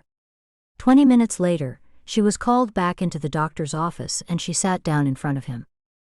"Mrs. Kirkdale, I'm delighted to tell you that you're pregnant." She sat there as the words sank in. How could she be pregnant when Hank was dead? Yes, it was possible, but in all 4 years of their marriage she'd never gotten pregnant, and this was the worst timing ever. She'd wanted a child while Hank was alive. There was so much she wanted to do now, and how could she do that and raise a child at the same time? "Are you sure you didn't get my sample mixed up with someone else's?" He smiled at her. "I'm quite sure. I know this is probably a mixed blessing to you after your husband's just passed. That explains why I've been feeling faint. That will most likely pass as your pregnancy progresses. I'll recommend you an iron tonic." "Iron?" "It'll take a few days for the other tests to come back, but I'm certain they'll confirm you're low in iron, which explains the dizzy spells. You have to build yourself up and eat properly for the baby's sake." Baby. She was going to have a real live baby. It doesn't seem real. It is real. Her thoughts turned to her mother in the next room. She could not let her know. If her mother knew she was pregnant, she would be even more overbearing, and she'd insist on someone else taking over the company immediately. If John found out, he would be just as forceful in trying to take it over. "Thank you, Dr. Long. Now I know what's wrong with me." He smiled at her. "Pregnancy isn't an illness." "No, it's not. I would like to keep it secret for a bit, though." "Thank you." She stood up. "I haven't finished yet." When she sat back down, he said, "I wouldn't be doing my job if I don't ask you if you've got an OBGYN. Everyone in the community uses the same 2 midwives. Home birth?" "Yes. We have our babies at home. Not all of us, but most of us. Is there anything else wrong with me, or am I just low in iron?" "The tests will be back in a few days. If everything's okay, we should be able to let you know over the phone. Or you might have to be called back in. We'll see. Call us in 3 days." "I'll call first then before I make another appointment." "Very good." He ripped off a piece of paper and handed it to her. "That's the tonic I suggest you take." She took it from him and folded it in 2. "Thank you, I'll get it. I hope you rethink having a home birth. Women have been giving birth that way for thousands of years. It's normal. As you just said, pregnancy is not an illness. Giving birth can bring with it complications. I'd like you to have an ultrasound at the very least. They're routinely done at around 6 to 8 weeks of pregnancy." "I don't know how far along I am." He took some time to work things out with her. Then he filled out a form. "Take this to the hospital. I've written the address on the top of the form. Call them first and make an appointment for 2 weeks' time." "Okay. I might do that." "Please do. It'll give you peace of mind. You and me both." "Thank you, doctor." She walked out of his office. After she had paid the receptionist, she turned around to face her mother. "All okay?" her mother asked, searching her face. She nodded, and together they walked out into the street. "I just have to get an iron tonic. That's why I've been dizzy." "That explains why you're so pale too." "I'll get it tomorrow." "No. We'll go to the pharmacy right now." There was no use arguing with her mother. After their visit to the nearest pharmacy, Faye took her mother home. Needing to tell someone her news, she went straight to Rain's house. Rain would be the only person she would trust with the news. When she arrived, Rain was in the middle of cooking dinner for her family, her husband and their 5 children. The oldest 2 girls were helping in the kitchen, so Faye had to whisper, I've got surprising news. What? I've just come back from the doctor and I'm pregnant. Her friend's eyes bugged out. Faye, that's wonderful news. Is it? I'm not so sure. This is what you've wanted for years. It's just that it's come at the very worst time. How am I going to raise a child by myself? I could, but I don't see how I can do that and run Hank's company successfully. You won't be by yourself. You'll have the whole community there to help you, and you'll have me. Faye smiled and nodded. Thank you, I can always rely on you with everything. I'm so excited. Faye smiled at her best friend's excitement and wished that she felt half the joy that her friend felt. I'm not telling anyone just yet. You're the only one. It's like I had my life sorted out and I was going in one direction, and just when I got comfortable things changed, and then I changed my plans, and after I just changed my plans they changed again. Maybe you should just plan things less. One thing you know for certain is that the baby will be coming in, how many months? She looked over at her daughters. Set the table now please, girls. The end of February. That's when the doctor worked out my baby will be born. It'll be cold, Faye said. Not too cold. It would be easier to have the baby in summer. It doesn't matter. Babies are born at all times of the year. Stop worrying about everything. It's become a habit, I'm afraid. And we still don't know who killed Hank, and that's on my mind every day. I'm worried the police will arrest me. You know they think I did it? Of course they don't. I think they do. They asked me why I changed my clothes, and they put my clothes into a plastic bag, and when I asked where my clothes were they said they were in evidence. Can you believe it? Evidence. That's probably just the routine they have to do. Eliminate suspects so they can find the real person who killed him. In my head I know it's good about the baby, but in my heart I can't be happy until everything's resolved. I need to find out who killed him. The police said it must have been someone he knew. She bit her lip. I can't have this hanging over my head. I'm scared all the time that I'm going to be next. Now I have to take care of my baby, and I don't want anything else bad to happen. We're finished, Mom, Rain's oldest daughter said. Okay, thank you. Go and play, and I'll call you when I'm ready to serve the meal. The two girls ran out of the kitchen. Let's sit for a moment, Rain said. When they were both sitting at the table, Faye said, I'm sorry for coming over right at dinner time, but I've got no one else I can talk to. I can't tell anyone what's going on. That's fine. We can eat a little later than normal. Anyway, Ben's not even home yet. Faye nodded. Now back to what we were talking about before. If it's someone Hank knew, it could be someone you know. Faye bit her lip again. I didn't think of that. Do you really think so? I do. Perhaps I know him too. Will you help me? If we can put our heads together, we could find out who killed him, and then once that's out of the way, I can feel safe again and enjoy my baby. Okay, I'll help. Thank you. I've thought about it a lot. Tell me. Do you have some ideas? Do you remember Hillary? Yeah, I do, Rain interrupted. She was furious that Hank ended their relationship. She was always strange. She was a lot younger than Hank, too. Everyone was younger than Hank. Anyway, you're right, she was upset when Hank ended the relationship, I remember that. Me too. Do you think she burned down his barn? Faye shrugged. Hank was convinced it could have only been her. The fire investigator said it was deliberately lit. But then there's John to consider. Why would he turn up suddenly and want to take over the business? I thought that was weird. That's two. Anyone else? Yeah, Lineberger. The Englisher who was at Hank's funeral? Yeah, him. He wants to take over.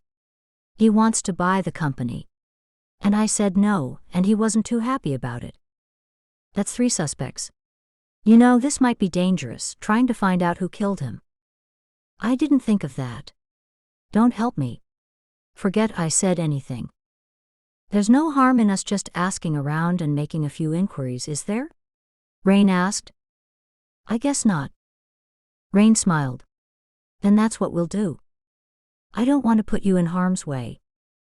If it gets dangerous, we'll stop. Faye nodded. That sounds good. I'm too tired to think tonight. Let's both think of a plan of what to do and meet again in a day or two. Okay. Chapter 8. After another grueling day of trying to learn where the business was at, Faye had just sat down to her dinner at home when she heard a car pull up in her driveway. Being hungry, she popped a large bite of chicken into her mouth and hurried over to look through the kitchen window.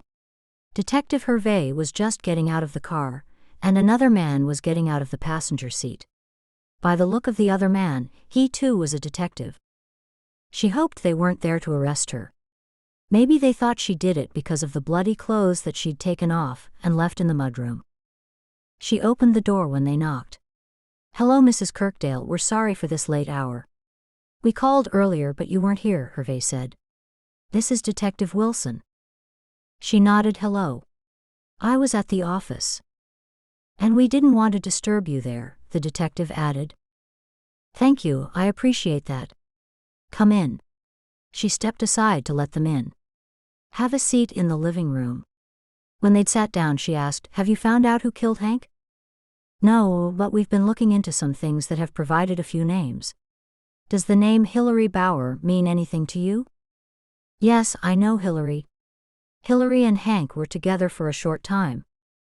The reason we ask is that over a 10-year period, your husband filed a few complaints against her." "Did he?" "He never told me that." "One was to do with a barn fire." "That's right.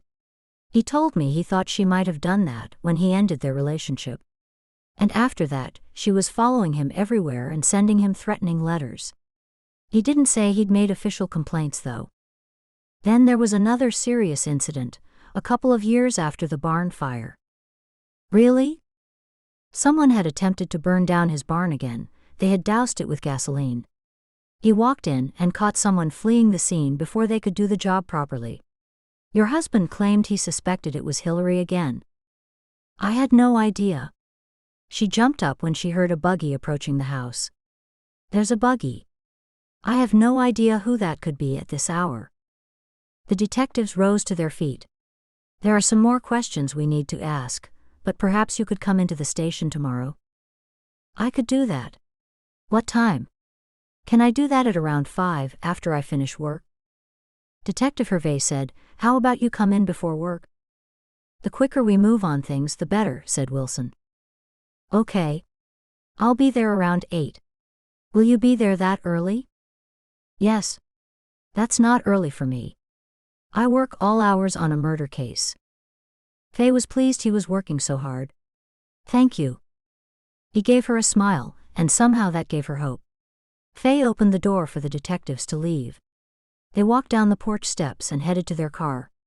Mrs. King gave the detectives a nod as she rushed past to her daughter. "Mom, what are you doing here?"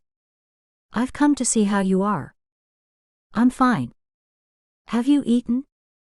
"I was just in the middle of eating when the detectives arrived." Her mother elbowed her out of the way and pushed her way inside. When she got to the kitchen, she looked down at Faye's dinner of chicken and vegetables. "Is this all you're having?" "I already had some of it before the detectives got here." "That's not enough." "It's enough for me." "Who's cooking for the boys?" "They're looking after themselves tonight." "I'm here to help you." While Faye's mother fussed around in the kitchen, Faye sat down and finished her meal, all the while wondering if the police thought Hillary had some involvement in her husband's murder. They had to have, otherwise why would they ask about her? When Faye had finished eating, her mother pushed her out of the kitchen and into the living room, saying she'd make her a cup of tea. How could she get rid of her mother?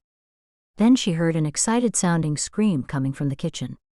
What in the world, she thought as she jumped up and ran in to see her mother holding up one of the baby jackets out of her secret stash of baby clothes she'd knitted over the years. "You're pregnant and you didn't tell me?" She plucked the pale yellow jacket out of her mother's fingers. "These are clothes that I knitted just to keep myself busy." She didn't want to tell her they had been knitted in the desperate hope of becoming pregnant. "You are pregnant and you found out at the doctor's. You were quiet all the way home. Plus I had that dream." Faye opened her mouth to speak but the words wouldn't come out. Her mother had to find out sooner or later. Finally she said, "Okay, yeah, it's true, but I don't want anybody else to know just yet. It's too soon and I don't want a fuss made." "When did you find out?" "You were right. At the doctor's." Her mother screamed again and pulled her into her arms for a bear hug. "Oh, I'm so excited. The first of my grandchildren." Faye gasped for air. "Enough, Mom, I can't breathe." After a few breaths she said, "Remember, I don't want anybody else to know yet, no one, Mom." When her mother finally left a few hours later, Faye wondered how many people her mother would tell. Mom was never good at keeping secrets. It would only be a matter of time now, before everybody in the community found out. After a fair night's sleep, Faye went to the police station to see Detective Hervey. "Thank you for coming in." "Well, you asked me. Or rather, you told me to come. I didn't think I had a choice." He looked at her strangely and she knew she'd been too rude. "I'm sorry we didn't get to finish what we were saying last night. My mother never stops by so late at night. I need to confirm with you who the beneficiaries of your husband's will are. He left everything to me." "Everything?" Faye nodded. "What we didn't get a chance to tell you last night was that Hillary Bauer wasn't the only person your husband had filed complaints about." Faye looked at him in surprise. "I don't know what you mean. Are you familiar with a man with the last name of Lineberger?" "Yes, I know him." Hank had known him for a long time. They used to work together and they were friends. "Yes, we're aware of a long association your husband had with Lineberger. Lineberger had been in and out of prison during the last few years on various charges. One time for forging checks and the other on embezzlement charges." An image of Lineberger came into her head. He had certainly seemed like an honest man. "I had no idea. I just thought he was a businessman." He hadn't mentioned any violent charges, she noted. "A very busy and industrious one, it seems. He was at Hank's funeral, and he stopped in at the office and said he wanted to buy the company. I think what he's trying to do is get the company into his name somehow without paying for it. I wouldn't have any dealings with him if I were you." "I won't. Thanks for warning me." It made her think about John's offer. She was sure John wouldn't try to swindle her, and he'd be aware of sketchy business dealings and people who were out to defraud. The detective leaned back in his chair. "Mrs. Kirkdale, you're a small fish swimming in a sea of sharks." A shiver traveled up her spine. Although she had never been in love with Hank, she'd felt much safer when he'd been around. Learning that she was carrying a child, and was now responsible for another life, made her feel vulnerable. "That's kind of what I feel like. I feel like everyone's trying to keep me from taking charge of my company." He suddenly lurched forward. "Someone else besides Lineberger?" "Oh, it's nothing drastic. It's just that my mother wants my brothers to be involved with the business, and she wants me to stay home and do nothing. She doesn't think a woman should run the company." "Is there anyone else who's offered to buy you out?" "Only Hank's brother." "John Kirkdale?" Her heart sank. She was just starting to trust John, and it scared her that the detective knew of him. Was he, too, a criminal? "Yes, John." "Do you know him?" "Only because we questioned Hank's entire family after Hank's murder." Relief washed over her. "Of course. And what was your response when your brother-in-law asked to buy you out?" "The same response as I gave to Lineberger: the company is not for sale." When mid-morning came, the last person Faye expected to see walking into her office was Rain. "Hi. What are you doing here?" Rain lingered by the door, and then she stepped into the office. "I thought about what we said about doing a little investigating." Faye raised her eyebrows. "Sit down." Rain sat opposite Faye with Hank's large desk in between them. "I figured we could start off with Hillary. So I found out where she works. Before you tell me that, I need to let you know I had a visit from the detective last night, and right away he mentioned Hillary."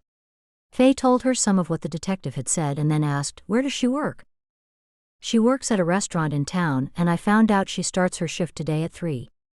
I thought we could accidentally bump into her at the parking lot before she gets to work." "And do what?" "I'm not sure. We could see what she has to say. See if she looks guilty." She didn't look guilty when I ran into her at the farmer's market. But she still has that weird look to her eyes. We have to try something. Rain tapped her fingertips on the wooden desk. Should we say something about Hank's barn fire then? No. I think that would be a bad idea. It was so long ago. Thank you for finding out where she works though. I should be able to slip away just before 3 today. Good. What about your children getting home from school? The older ones can be in charge. I told them I might be late getting home. Faye remembered looking after her 4 younger brothers when they came home from school. Her mother was often out visiting or had long days at quilting bees and wasn't there when they arrived home. In larger families, the older siblings helped look after the younger. That was just the way it worked in an Amish family. Rain said, I'll get back here around 2:30 then and we can go together. Faye nodded. Thank you, Rain. The police had more to say when they came to my house last night. And this morning when I met with them at the station. What else did they say? I forgot to tell you they asked me again if I could think of anybody else, besides Hillary, who might have killed Hank. I didn't want to name the people we discussed, but they knew about Lineberger and they had spoken with John already. Why didn't you want to name them? Because not all of them are guilty. Maybe one of them is, and maybe not, but if the police ask them anything they'll all suspect that I think they did it.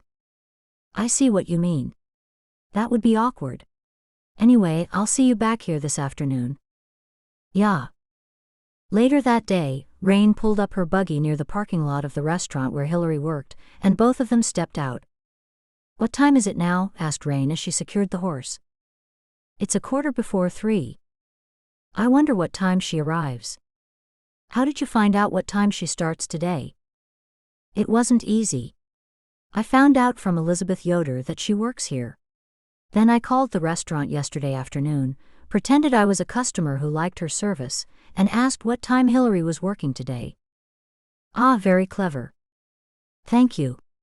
I thought so too. They had no problem telling me what time.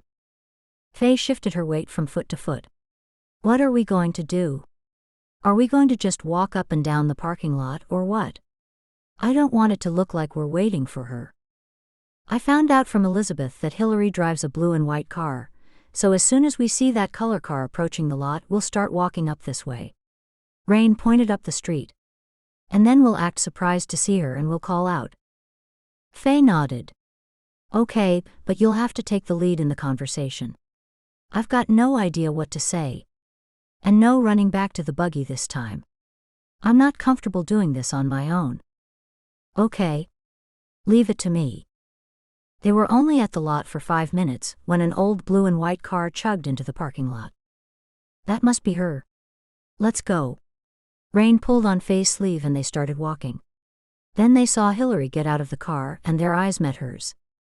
Faye watched a man get out of the driver's seat after Hillary had gotten out of the passenger seat. The man was strangely familiar. She'd seen him before, but where? She couldn't remember. Hillary waved, then said something to the man who walked away without looking up at them. Then Hillary called out, "Hello." They walked over to her. "Hello, Hillary. What are you two doing around here?" "We're just out doing a bit of shopping. What about you?" "I work in that restaurant just there." Faye turned to where Hillary pointed. "It looks nice." "Actually, we've just finished shopping. We were shopping for tiny clothes because Faye's pregnant." Faye couldn't hold in a large gasp. Rain knew not to tell anyone. Let alone the woman who had almost certainly burned down her baby's father's barn. Hillary glared at Faye. "Is that true?" "Yeah, it is. Although it's too early to tell people at the moment." Rain's fingertips flew to her mouth. "Oh, sorry, Faye. I forgot. I shouldn't have said anything." "That's okay," Faye said, hoping her friend had just blurted out that information out of nervousness. "Well, that is a surprise. You're not even showing at all." "It's only in the early days." "Yes, she's not due until February," Rain commented. "And the baby is Hank's?" Hillary inquired through gritted teeth. "Of course," Faye said. "I only found out just days after he left." "You mean after he died?" He left to go home to be with God, that is what I meant. Hillary continued to glare at Faye. No matter how the Amish sugarcoat death, dead is just plain old dead. Either way he's not here, Faye said. Not wanting Hillary to be envious of her, she added, I'll have to raise the baby alone. At least you've got something and you won't be alone. I'll have to go right now or I'll be late for work. She stomped away and said over her shoulder, Congratulations. Thank you, Faye called back. Then Faye looked at Rain and they both grimaced before they headed back to Rain's buggy. Hillary had been much nicer, Faye thought, when she'd bumped into her the day before the funeral. Why did you have to tell her I'm pregnant? It's the truth. Faye stopped in her tracks. Wait a minute. Did you plan this all along? Did you deliberately goad her by telling her I was pregnant with Hank's child, to see what she'd say in anger? No, of course not. I don't know why I said it. I'm sorry. That's okay. But we didn't really find out anything. Rain started walking again and put her arm through Faye's. We found out that she's still in love with Hank and always has been, and thus she's envious of you. But that doesn't mean she hated him and wanted to kill him. Maybe and maybe not. They say there's a fine line between love and hate. I better get back to work. I can do another hour's worth before it's going home time. Rain drove Faye back to work. Chapter 9. 2 nights later, Faye arrived home worried. How was she going to learn to run such a large business? Ronald, the office manager, was a good help, as were the other office staff, and none of them seemed put off by her being a woman, but she was worried Ronald would soon lose respect for her since she had come into this with no idea what she was doing. She was a fast learner, but there was a lot to learn. With her baby coming, she didn't even know if she could keep up with the stress of working in Hank's business. Why was she struggling so hard? What would it matter if someone else took over the place? Maybe John was the best person to do that. She went into the kitchen to heat up some leftovers, and suddenly she saw 2 bees at the window. Not believing her eyes, she took a closer look to see if they weren't large flies. No. They were definitely bees. When one took flight and flew directly for her, she screamed and ran out of the room. She knew she could die if she got stung, so she ran upstairs and shut herself in her bedroom. And then realized she'd left her EpiPen downstairs. It was times like these it would have come in handy to have a man in the house, or a cell phone. A man could get rid of the bees. It wasn't easy being single. Reminding herself she'd be both mother and father for her baby, she knew she'd have to practice being brave and doing everything herself. She'd been given a fanny pack to keep the EpiPen in, and had done that for a while. Now she knew she'd have to wear it all the time. And she'd talked to her bishop about getting a cell phone, so she could call 911 if anything happened. Every second counted. She opened a closet and pulled on one of Hank's suit coats. It covered her entire upper body once she turned the collar up, and the sleeves hung low and covered her hands. Seeing a towel over the chair, she grabbed it and covered half her face with it so only her eyes were peeping out. And then she pulled on a pair of Hank's trousers. They were far too big, so she tied them at the waist with her dressing gown cord, and then rolled up the legs so she could walk. The bees couldn't sting her with all her body covered. With nearly every inch of her body covered in fabric, she trudged downstairs, summoning courage to get the bees out of the house. When she walked into the kitchen, a shiver traveled up her spine when she saw they'd left the window. An idea occurred to her. If bees were the same as flies and mosquitoes, they'd travel to the light. She lit a lantern, opened the front door and placed the lantern on the porch. Back in the kitchen, she took out a large flat kitchen spatula to swat them if they came near her. Then she saw they were back by the window. With a firm hold of the spatula, she pushed at them with the end of it to encourage them outside. One of them darted at her again, and she screamed and ran outside. As she ran down the porch steps covered in Hank's large suit and with the towel around her head, she was relieved to see a car. Then she worried that the person in the car was Hank's murderer. Which was worse, facing the murderer or facing the chance of being stung by the bees? She was relieved to see John jump out of the car.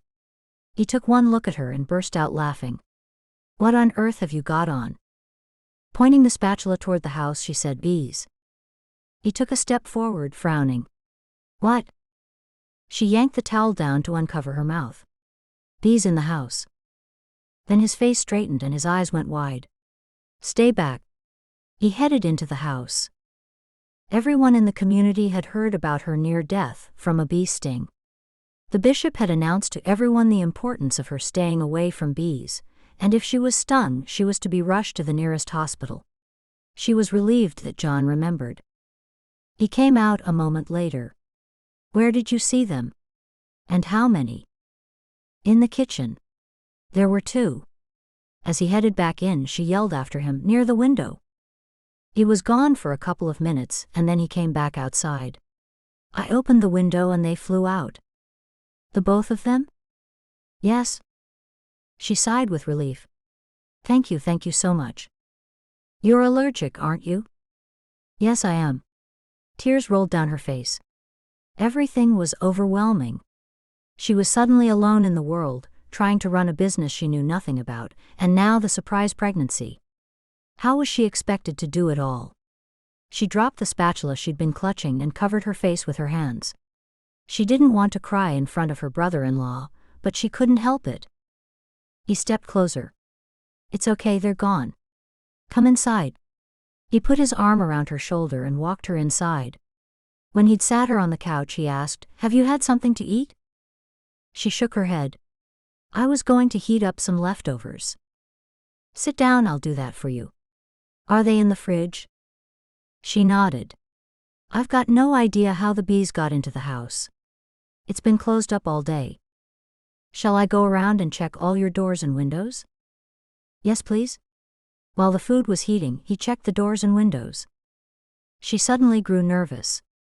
What if he was the killer and he'd come back to kill her? But why would he get rid of the bees if he was trying to kill her? Faye closed her eyes and prayed.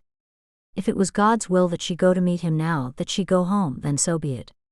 Right at that moment, she didn't care what happened to her, but now she had her unborn baby to care for. She put her life and the life of her baby in God's hands. He walked back into the kitchen. There's nothing open. But we need to see about getting screens on all of your windows, and probably on your doors. The bees must have come in when you opened the door this morning. But there's nothing with flowers around the house, I make sure of that. There's nothing to attract them.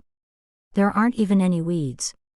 Hank and I kept all the weeds and everything down because of the allergy. How did you first know that you're allergic? It wasn't my first bee sting. I'd been stung by bees before and it hurt, but that was it. It was the 3rd time, and I broke out into hives and then started to have trouble breathing. There was a doctor in the park who recognized the reaction. He and his wife rushed me to the hospital, and Jacob had to run home and tell my parents I'd been taken to the hospital.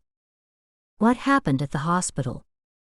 They told me later my blood pressure was dropping and my heart rate was spiking. They say you'll never have a bad reaction on the first bee sting. Something to do with the body creating antibodies, and my body has too many and overreacts to the bee venom. I have to carry an EpiPen with me everywhere I go. They told me my next bee sting could kill me. That's dreadful. How did you know I needed you just now? He chuckled. I felt dreadful about how I pressured you earlier. I stopped by to tell you that I'm sorry. It wasn't my intention to upset you. He cleared his throat. I also heard today that I'm going to be an uncle. How did you hear? I only told a couple of people, and I asked them to keep silent. He shook his head. It seems everyone knows. And my parents will find out sooner or later. She'd have to tell Hank's parents. She wasn't looking forward to that, and for some reason it hadn't occurred to her to tell them until John had just mentioned it. Of course they'd want to know because her child would be their grandchild. I'll tell them soon. I guess I'd better do that right away if the word is out. He nodded. When I heard the news, it made me realize something. What's that? I've been chasing money, and that's not really important. What's important is family. I left the community at a young age, wanting to make something of myself. I had a yearning, a deep yearning that I had to be successful. Today, I had an epiphany. You make something of yourself the moment you let go of needing to make something of yourself. He shook his head. Everything that I thought was important isn't. And how did you realize this? When I heard the news that my late brother, was having a child. I realized that's what I want. I'm going to change my life and come back to the community. It pleased Faye to hear the news. That's a big decision. Well, I need to make big changes. I've never been scared of facing challenges. I made myself a new life once before, and I can do it again. She realized that she was hoping he was going to propose to her. She had always been able to sense something between them. Perhaps she would have married him if her mother hadn't forced her to marry his older brother. Maybe the next thing was he'd ask her to marry him. Her baby would have a father, and how perfect would that be that her baby's stepfather would also be his or her uncle. There would be such a bond. And you know what else, Faye? What? Her heart thumped in anticipation of a proposal. Of course he'd have to take the instructions and be baptized before they married. I think I've burned your food. He jumped up and raced to turn off the oven. She sniffed the air. And then she laughed at herself for getting carried away. I think you have, but we can't open the windows or those bees will fly back in. I won't open the oven door either, or smoke will fill the room. I'll take you out for pizza. She looked down at herself in Hank's old clothes and with the towel still draped about her neck. Looking like this? He chuckled. Why don't I bring a couple of takeout pizzas back? It won't take long. Thank you, I'd like that. I'll be less than half an hour. When he drove off, she headed to the shower. The least she could do was make herself look presentable for her dinner guest. She was pleased he was coming back to the community. Even though he hadn't asked her to marry him, and probably had no intention of doing so, at least her child would have an uncle on his father's side who was in the community. The next day was the day to call the doctor for her blood test results. When they wouldn't give her the results over the phone, Faye started to worry. What if she had something seriously wrong with her? She was far too young to die. There were things she wanted to do and experience in her life, and besides that, she didn't want to have an illness where she would linger and be a burden to others. She made an appointment for that very day. Her mother had forgotten she had other test results coming in. She'd been too busy being delighted about becoming a grandmother. Faye's baby would be her mother's first grandchild. After waiting 3/4 of an hour in the waiting room, the doctor gave her the all clear. Faye was more than relieved, and on the way home she stopped by Rain's house to tell her about the altercation with the bees. Don't you see, Faye? Rain asked as they sat drinking hot tea in the kitchen. The bees were placed in your house by Hillary. How? I don't know. She probably had one of those insect catchers that children have, or she could have caught them in a jar. Did you lock your door? I lock it when I'm inside, but I don't always lock it when I'm out. Do you really think she did that? Yeah, she was angry that you're pregnant. That's what she wanted, to be married to Hank and have his children. Faye slowly nodded. She killed Hank in a rage and then she tried to kill me? Rain nodded. Why not stab me too? The police are already on her trail. That's what you said, and she wouldn't want to give them more reason to think she did it. You should tell the police about it. Do you think so? I do. I'll come with you. You should go there now. It's late. The detective's probably not working at this time. Rain bounded to her feet. Let's call him from the barn. Faye called the detective and made an appointment to see him that night, and then told Rain she'd go by herself. With her pregnancy, Faye was growing increasingly tired. It was either from that, or from working every day trying to fill Hank's shoes. Or maybe a good bit of both. She was shown into the detective's office when she arrived at the station. He looked up when she walked in. He stood up and reached out his hand. When she shook it, he said, "What can I do for you?" Firstly, are you any further ahead in your investigations? He shook his head. I'm afraid not. Please take a seat. She sat down. When I got home yesterday afternoon, there were 2 bees in the house.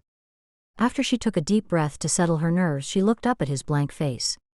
I'm deathly allergic to them, and everyone who was in the community when I was around 15 knows that I nearly died when I was stung by a bee.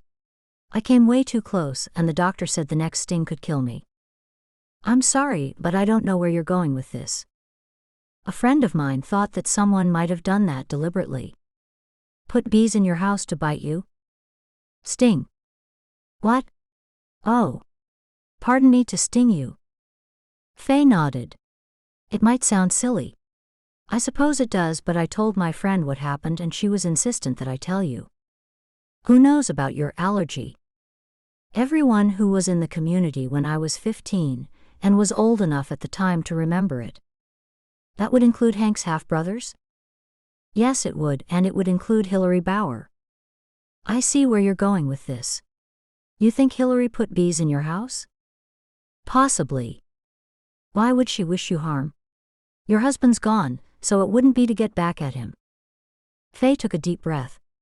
I just found out that I'm expecting, and I don't think Hillary's happy about it. How did she find out? My friend and I bumped into her and somehow my friend blurted it out. He clicked on the end of his pen. What's the name of this friend of yours? Her name is Rain Hersler.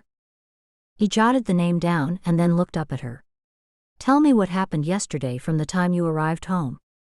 She told him everything that had happened, including how John arrived unexpectedly and saved the day.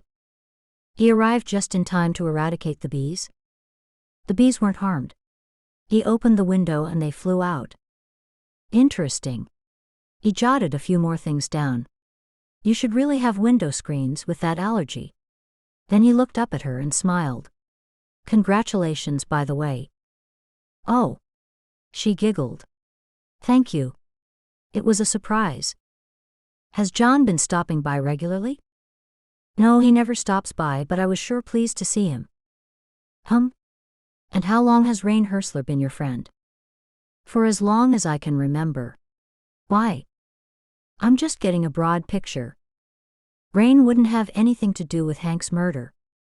He put his writing pad down and looked across at her. Have you seen any more of Lineberger? I haven't. What about John's brother? Silas, she said in a startled tone. Yes? No, I haven't seen him since the funeral. Do you suspect him? We've had to talk with everyone who was close to Hank. Starting with close friends and family. Although, we haven't found it easy to get information from those in your Amish community. Oh, I'm sorry. He never answered her question directly and she wondered why. She made a mental note to tell Rain about that. I'm not sure whether I should have told you about the bees or not. I don't want to waste your time. You're not wasting my time. We need to explore all avenues. We never know which piece of information will turn out to be important. That's good. I'm glad. After a particularly grueling episode with Ronald, the office manager, Faye was nearly in tears. It was so hard juggling so many things, from the staff to overseeing orders and the quotes, plus a dozen other jobs. She closed her office door, picked up the phone and called the phone in Rain's barn, hoping she'd be close by to answer it. Hello. Rain. Hi, Faye. Is everything okay? Faye sniffed back tears. She felt guilty for not being deliriously happy about the baby, and guilty for not having been in love with Hank. I don't know if this is what I want anymore, to run this business. This is what you wanted before, so don't let a baby change your plans. But it does. Don't make any decisions until you feel better. Why don't I move in with you for a couple of days? Thank you, but no, it's okay. I'll get over it. I'm just so tired. How am I going to do everything? You'll take the baby to work with you, or you'll get a nanny to work a few hours a day. I don't know. Rain gave an exasperated sigh. Well, just give your business over to John to run then. I might have to. I don't want to, although I don't see any other way around things right now. Something's got to give, and you don't want it to be your health or your baby's health. Chapter 10. When Faye got to work a grueling week and a half later, she was expecting another typical day. Mid-morning was when she checked the calendar and realized what day it was. It was the day she was supposed to have her ultrasound. She'd been so busy trying to keep her head above water in the office, she'd forgotten completely. She had to be there at 11 o'clock. She found Ronald and told him she would be going out for a while. There was just enough time to get there by taxi. When she walked into the hospital, she had no idea where to go. As she was looking around, she saw Hillary and a man who was with her. The same man who had been with her in that blue and white car outside the restaurant. They got into an elevator and the door closed. She hurried to the elevator and watched the red digital numbers. It stopped at floor 2. She pressed the button and the elevator returned and the doors opened. They'd definitely gone to level 2. She stepped into the lift and read the directory. Floor 2 was the oncology department. She was pretty sure that was for the cancer patients. Did either the man or Hillary have cancer? Which one? She pressed the button to floor 2 after she got in the lift and the doors closed. When the elevator doors opened, she was faced with a blank wall. She could either go left or right. She chose right and walked a little way, and then to her left was a large room. She saw that it was the chemotherapy treatment room. She had an uncle who'd had cancer, and she had gone with him to some of his treatments to keep him company. She had a quick look into the room, and then ducked back around when she saw a nurse setting Hillary up for treatment while the man leafed through a magazine. She ducked back so no one could see her. "Can I help you there?" She turned around to see a man wearing blue scrubs. He was either a nurse or some kind of orderly. "Yes, I'm lost. I've come here to have an ultrasound. You'll need to go to the floor below, level 1. "Thank you." She smiled at the man and hurried back to the elevator. She found her way to the place she was supposed to be, and minutes later cold gel was moved across her abdomen, and she was having an ultrasound performed. "Can you tell whether it's a boy or girl yet?" "Not at this early stage. Maybe in the next ultrasound. I'll only be having this one ultrasound if everything's okay. I don't think I'd want to know anyway. Your baby looks just fine, Mrs. Kirkdale. You'll get the official report from your doctor." Faye was relieved and a tear trickled down her face. "Thank you." Rather than heading back to work, she stopped at Rain's house to tell her what she had seen on the second floor of the hospital. "Are you sure?" "I am. It was a chemo treatment room. I've been in one before. It was a different hospital, but I know what they look like." "So Hillary has cancer?" "Yes, and who was that man with her?" "That's obviously her new husband." "I guess that makes sense. I just wish I knew where I've seen him before. Can you go back to Elizabeth and find out everything you can about Hillary and her husband? She's going to wonder why I'm asking her all these questions." "I don't care. I don't care if it looks suspicious, make up a reason if you like. And remember to tell me every little thing she says." "Okay, I'll go now before the children get home from school." "Thanks." When Faye arrived back at work, Silas was sitting in her office behind her desk going through paperwork. "Silas." He slowly looked up at her. "Faye, nice of you to show up for work." She walked towards him. "I've been here every day. I had an urgent appointment to get to." Feeling she needed to explain her absence, she said, "For my baby." "Yes, I heard about that. That's why I'm here. You're going to need help, and I'm here to give it to you." "Help?" "I'll give you 2 choices. We go 50-50. You give me 50% and I'll run the company and you'll get half the profits. Option 2 is that I'll buy you out. I told John and I'll tell you the company is not for sale." "I was hoping you would say that.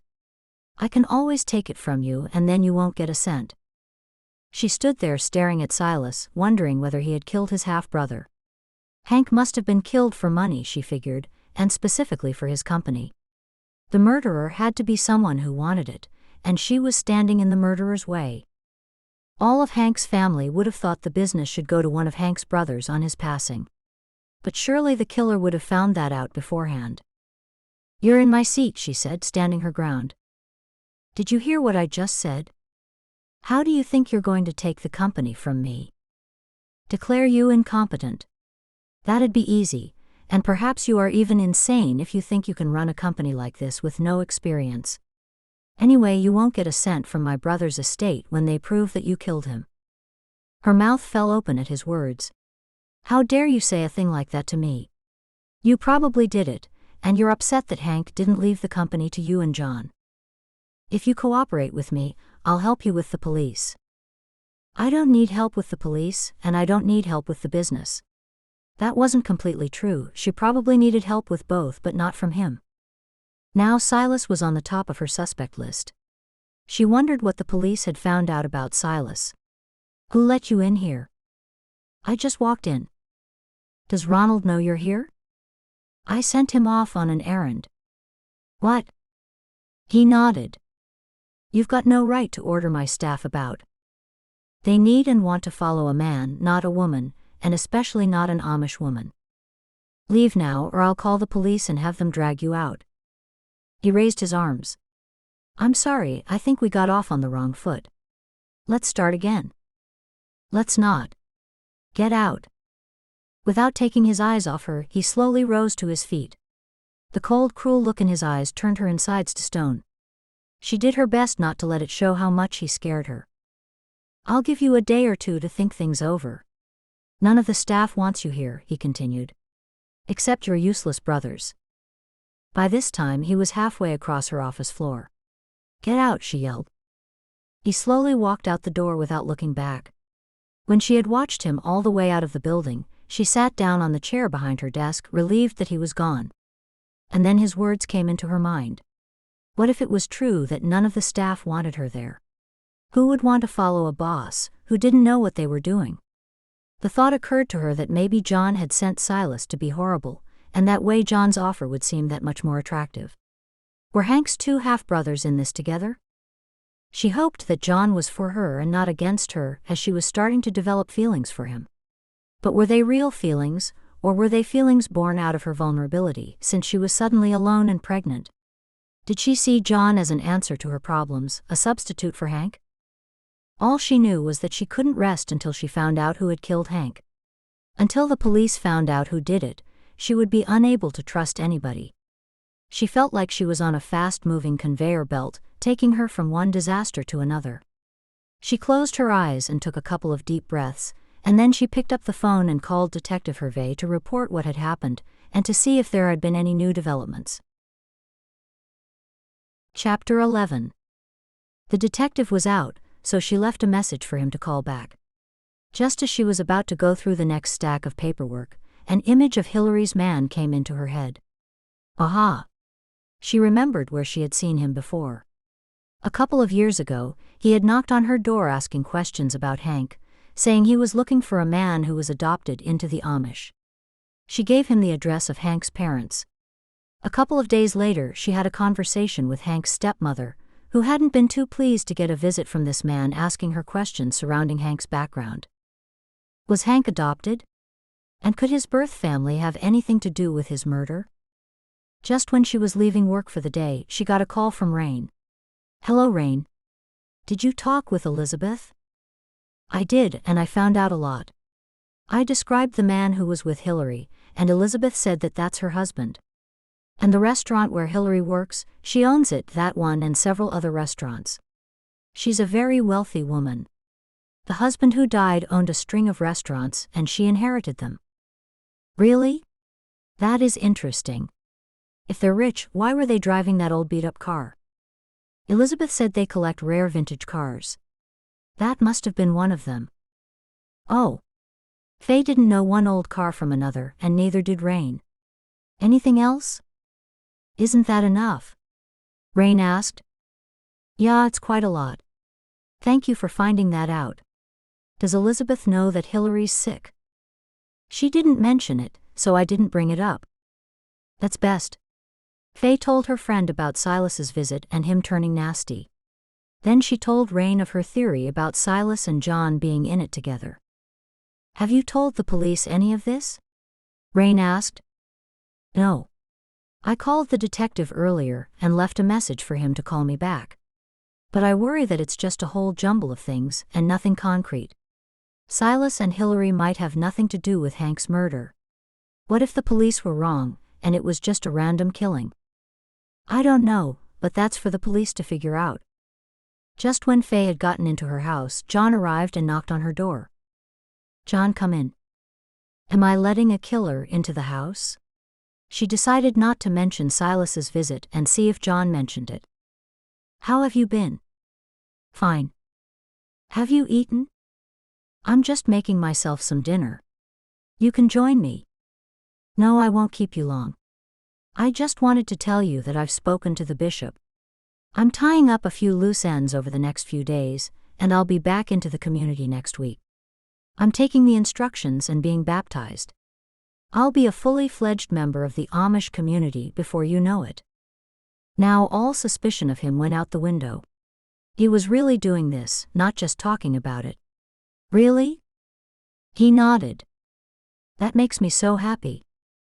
He chuckled. "Me too. It hasn't been an easy decision, and I know there will be hardships along the way and big adjustments to make, but I know I'm doing this for the right reasons." "What reasons?" She wondered if she was one of those reasons. That's what she hoped. "I want to live the best I can for myself, for others, and for God. I figure that is more reasonable service since God gave me this life. There's so much suffering and so much pain everywhere I look. It'll be hard for me to give some things up, but I'll be gaining so much more. I want a family, and I couldn't imagine having a family in the world and raising children in a society that's collapsing. I want to raise my children within the structure of the community." She nodded. He continued, "And to think your child will be my children's cousin. That's a good start." She forced a smile, but inside she was crushed. He wasn't seeing her as a potential wife at all. At least now she knew for certain. "It looks like you'll have a busy few days ahead of you." "You've got no idea. I hardly know where to start." They stared into each other's eyes for a moment before he said, "I'll let you get back to your dinner." He turned around and walked out the door. She took a couple of steps and put a hand on the front door. He turned around. "Please let me know if you want anything, or if I can do anything for you." "Thank you, I will." She watched while he got in his car and drove away. It was at the Sunday meeting that Faye came face to face with Hank's stepmother. Faye took the opportunity to ask her about the visit from that man, Hillary's husband. "Do you remember a few years ago a man came to your door asking about Hank and adoption?" She raised her head. "I do. The man that you sent there. Did you think Hank was adopted or something?" "No, I never had cause to think that at all. The man came asking me questions about Hank and whether he was adopted, and I said to my knowledge he wasn't. Then he asked for your address, and I saw no harm in giving it to him." "He wasn't adopted," she snapped. "I didn't say he was, but do you remember anything about the man, anything at all?" "No." "Like what?" Faye shook her head. "I don't know. I thought about it the other day, that's all. It was odd that someone would come around asking questions like that. I suppose he was just a man searching for his family." "Did he say it was for his family?" Faye asked. "From what I recall, he said he was searching for his wife's brother and that he'd been adopted into an Amish family." "That's interesting." If that man had been telling her the truth, that meant that Hillary had an adopted brother within the Amish. Did that mean Hillary was adopted as well? Who would she ask? Hillary's parents had long since died. Faye rushed across the yard intending to report her findings to Rain, but before she got there John signaled to her. Then he walked toward her. "Hi, John. How did you enjoy your first meeting back?" "Wonderful." He chuckled. "I'm glad. I'll have to get used to speaking Pennsylvania Dutch again." "That won't be too hard since you were raised speaking it." "I guess. Where are you hurrying off to?" "Oh, just to talk to Rain. You and Rain were always so close. She's been my best friend as long as I can remember. I only have brothers, so she's like a sister to me." "Really?" She studied his face. The way he said it was as though it wasn't a good idea to be Rain's friend. "Why do you say it like that?" "Oh, nothing." "Do you know something I don't know?" "About Rain?" he asked. She nodded. "I've just always thought it's best to have a lot of friends rather than just one friend. If one friend disappoints you, it doesn't matter so much because you have so many others. But if you only have one friend and she disappoints you, then you have no one." His eyes bored through hers as if he was giving her a hint about something and didn't want to say something negative about Rain. Now she felt like she couldn't trust anybody. "Silas came to see me at the office the other day." "Did he? Did you know he was coming to see me?" "I haven't talked to Silas since Hank's funeral. He wasn't very nice. He seemed to be threatening me or something." John frowned. What did he want? He wanted me to give him half of the business, and he'd run it, and he said we'd split the earnings. A wave of fury covered John's face. Then he wanted, I don't know.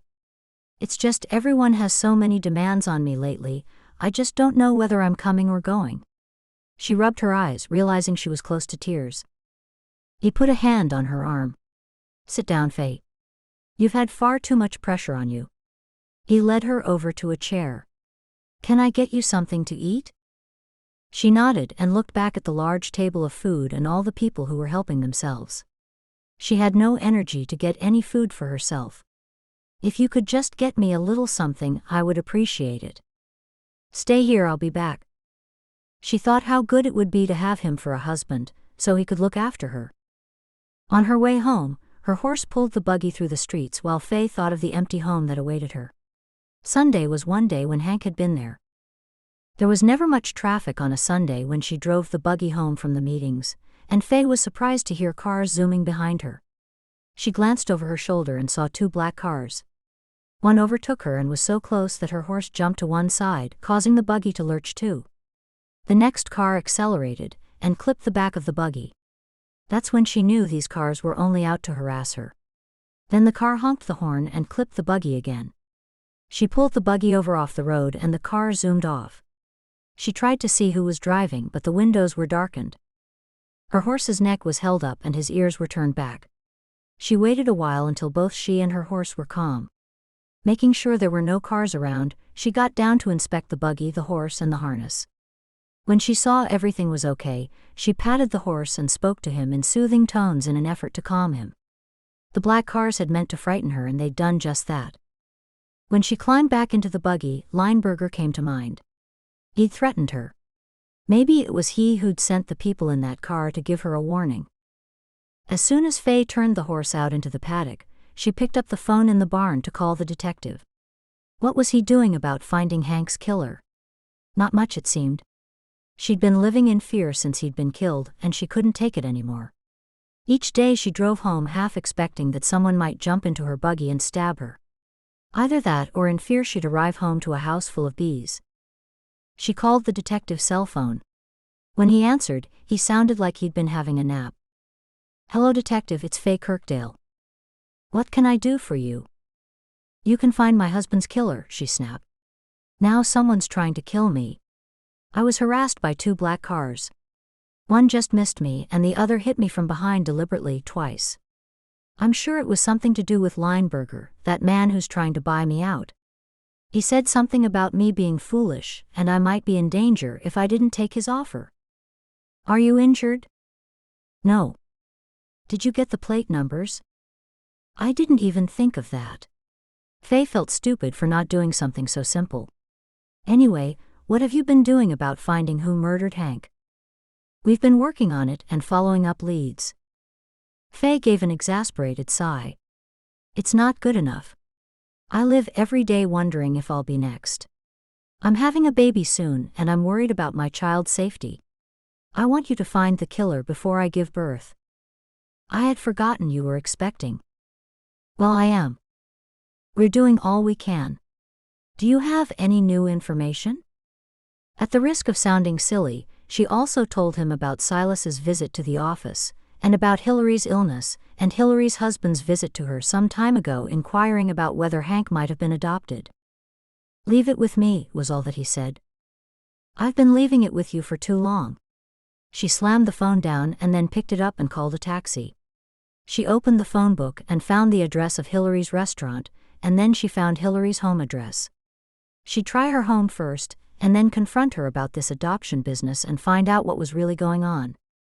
Tomorrow, she'd work out what was going on with Silas.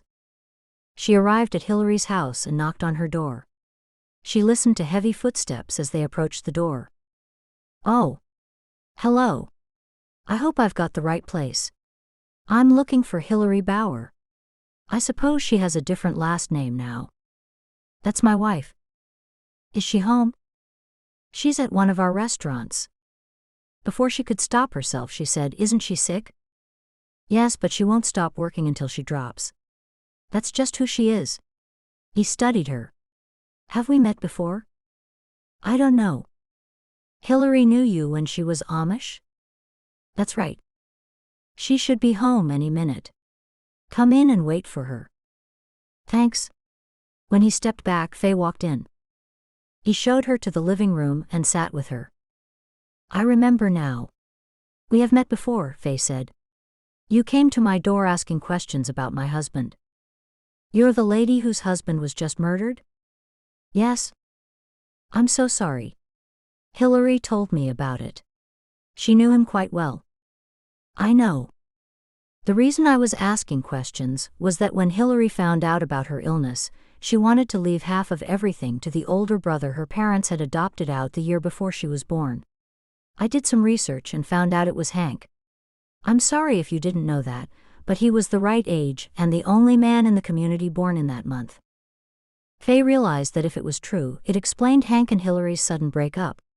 Maybe Hillary didn't know that Hank was really her brother. He found out somehow, and that's when the breakup occurred. It seemed Hillary didn't find out until years later. It must have been an awful shock for them. That's right, they had been dating. She told me that, but she had no idea. Now she knows why he ended their relationship. He must have found out. Faye was right, and Hillary must have been heartbroken, and that drove her to set fire to his barn. Then Faye thought more about the likelihood that Hank had been adopted. His parents hadn't been married that long before he arrived. I doubt you've got the right man. Hank can't have been adopted. He was. She shook her head. I can't see how it makes sense. I met with his stepmother, and she pretended she didn't know anything about it, but I found proof. What proof? It's in the garage. Would you like to see it? Yes. She followed him in, figuring she'd see perhaps a letter or some kind of document. When they were both in the garage, he pointed to a plastic carton. Over there. As she started walking toward it, she realized she'd seen him somewhere else too. He was the paramedic, the one who'd given her those pills the night her husband died. She whipped around to face him. He had his two fists up and in between them was a cord. She tried to duck away, but he managed to slip it around her neck. He was pulling it tight, strangling her. He's Hank's killer and tried to kill me that night. She realized the tablets he'd given her weren't sleeping tablets, they were some kind of poison. It would have looked like she killed Hank and then poisoned herself. A nearly perfect crime, but she hadn't taken those pills. She couldn't let him get away with it. An image of her baby came into her mind, and she knew she had to fight for her baby. Her hands went to her throat in an effort to loosen the cord. When that didn't work, she tossed and turned, trying to hit him or elbow him, but she couldn't get at him. Her vision started going black and sparkly at the edges. Everything faded. In the distance, she thought she heard the siren of a police car, but it was going to be too late. When she opened her eyes, she saw she was in bed surrounded by white. A familiar face appeared from out of nowhere and looked down at her. Was it Hank? Was she dead? A second later, she knew it was John, and she knew she was alive. Her fingers went to her aching throat. It felt like it was on fire. She realized her neck was loosely wrapped in something cooling, and that seemed to be helping. Don't try to speak, he said. She closed her eyes and the scene played out before her. Hillary's husband had tried to kill her. The pieces of the puzzle fell into place. Hank's murderer wasn't Silas, or John, or even Hillary. It was Hillary's husband. Hillary was wealthy and searching for her brother. It seemed her husband didn't want to share her wealth with anyone else, so he had to murder Hank before Hillary died. Then when Faye hadn't died from those pills, he tried to kill her with bees in case Hillary's will wasn't changed before she died from the cancer. Bees would have looked like an accident, she figured. Then he laid low for a while before his next attempt on her life, and she had obligingly stepped right into his lair. When she opened her eyes again, she saw Detective Hervey standing next to John. She told them about the pills and the paramedic. We have him in custody. We'll need you to testify about what he did to you. She nodded as best she could. My baby? She asked in a croaky voice, reaching down to her belly. The baby's fine, and the doctor said you are too. They did an ultrasound to be sure. You just need to rest, John's deep voice reassured her. The detective confirmed everything she'd already figured out. Except for the fact that Hank wasn't Hillary's adopted brother. We did some checking, and there was a baby boy adopted by an Amish family. He was born in the same year and month as your husband, but he died at 2 years of age from a fever. Oh, that's so sad, she whispered. Hillary's a very sick woman, terminally ill. I know. Then she heard a squeal. She looked over to see her mother hurrying toward her. The detective stepped back. Her husband also admitted to taking a knife from your house to kill your husband with. And we found those pills you told us about. If you'd taken them, you wouldn't have lasted the night. They were cyanide, a deadly poison. A chill ran down her spine that someone, a killer, had been in her house and she'd never known. If she'd taken those sleeping pills, she would have died, and her unborn child would have died along with her. I'll stop by again tomorrow, Mrs. Kirkdale. Thank you, John said to him. What happened, Faye? Her mother scurried over to her. John told her mother everything. Oh, you poor thing, Faye. Her mother leaned over and smoothed back her hair just as she used to do when she was a small child. Faye closed her eyes. I'll go now, John said. Faye raised her arm. No, please stay. I'll stay as long as you want. Can I have water? He poured a glass of water and helped her sit up. After a couple of sips, she asked, How did the police find me? Hervé figured it out from what you told him. He went to your house, and when you weren't there, he knew you'd gone to confront Hillary and her husband. You shouldn't have gone there alone. She nodded. She knew that now. You could have been killed.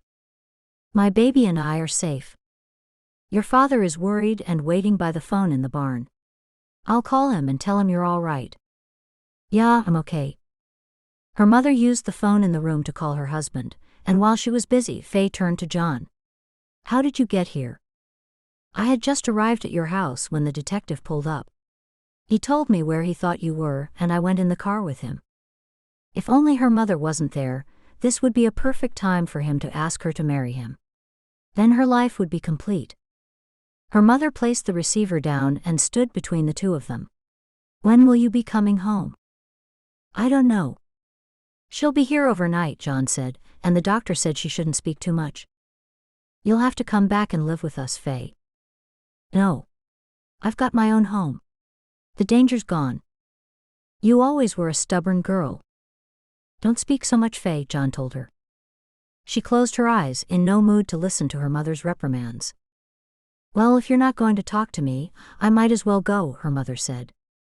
Yeah, she'll be okay. I'll wait with her until she goes to sleep. Thank you, John. I do have the boys at home. She'll be fine, John said. Faye's mother leaned over and kissed her on the cheek. Bye for now. Call and let me know when they let you leave. Yeah, Mom, Faye whispered. She watched her mother walk out the door, glad that she'd come, and now relieved that she had gone.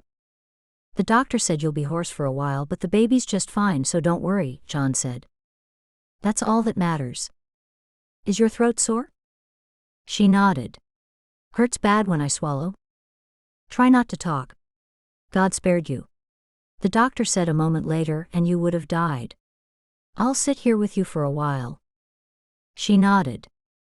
Do you want me to wait until you fall asleep before I go? She nodded again and silently thanked God. It's nearly midnight. The nurses should be back to check on you soon. She closed her eyes and hoped she'd feel better in the morning, and then her life would get back to normal. Perhaps not normal, but at least she'd be free from the fear of being killed since they'd arrested Hank's murderer. When she opened her eyes the next morning, the first thing she saw was John beside her, asleep in the chair. His head was leaning too far over to one side, and Faye hoped he wouldn't wake with an ache in his neck. She pushed herself into a seated position and helped herself to water. It still hurt when she swallowed. He woke up and smiled at her. Good morning. Hello. She couldn't believe that she had once suspected him of murdering Hank. How are you feeling? I've been better. He chuckled and then rubbed his neck. Thank you for staying here. I had nothing better to do since you won't let me near Hank's business. I might need some help. A little bit. I'll give you all the help you want. Now don't talk. When a man in a white coat walked in the door, John said, Here's your doctor. I'll wait outside. He examined the wound around her throat and looked at her chart. You'll be sore for a while, but you're all right to go home. I'll give you a script for some anti-inflammatory painkillers that are safe to use during pregnancy, and if anything changes for the worse, I want you to go to your own doctor." "I can go home," she whispered. "Yes. They've told you that your baby is unharmed?" She nodded, a tear in her eye. The doctor gently patted her hand and then left, and John came back into the room. "I can go home." "Good. I'll drive you." "Can you call Rain and tell her?" "Yeah, I will. I'll do that now." John drove her home and walked her inside. "Faye, you're going to need someone to look after you."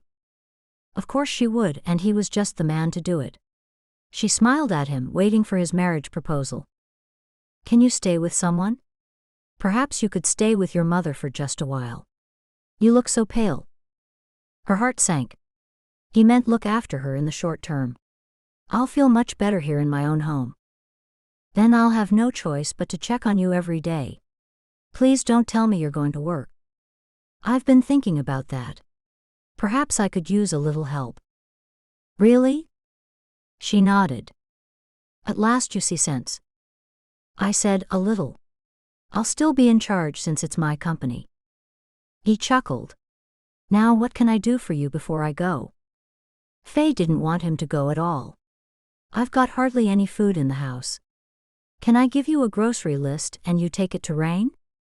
"I'll do it. I'll get it now." "I can't." He held his hand up to shush her. "You can't talk, remember?" She nodded. "Okay." "Shush." She giggled.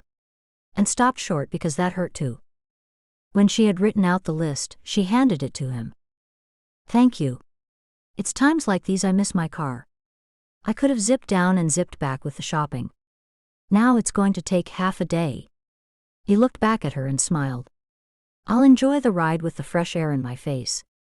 She nodded so she wouldn't get into trouble for speaking. When he left, she walked into the kitchen and took out the baby clothes from their hiding place.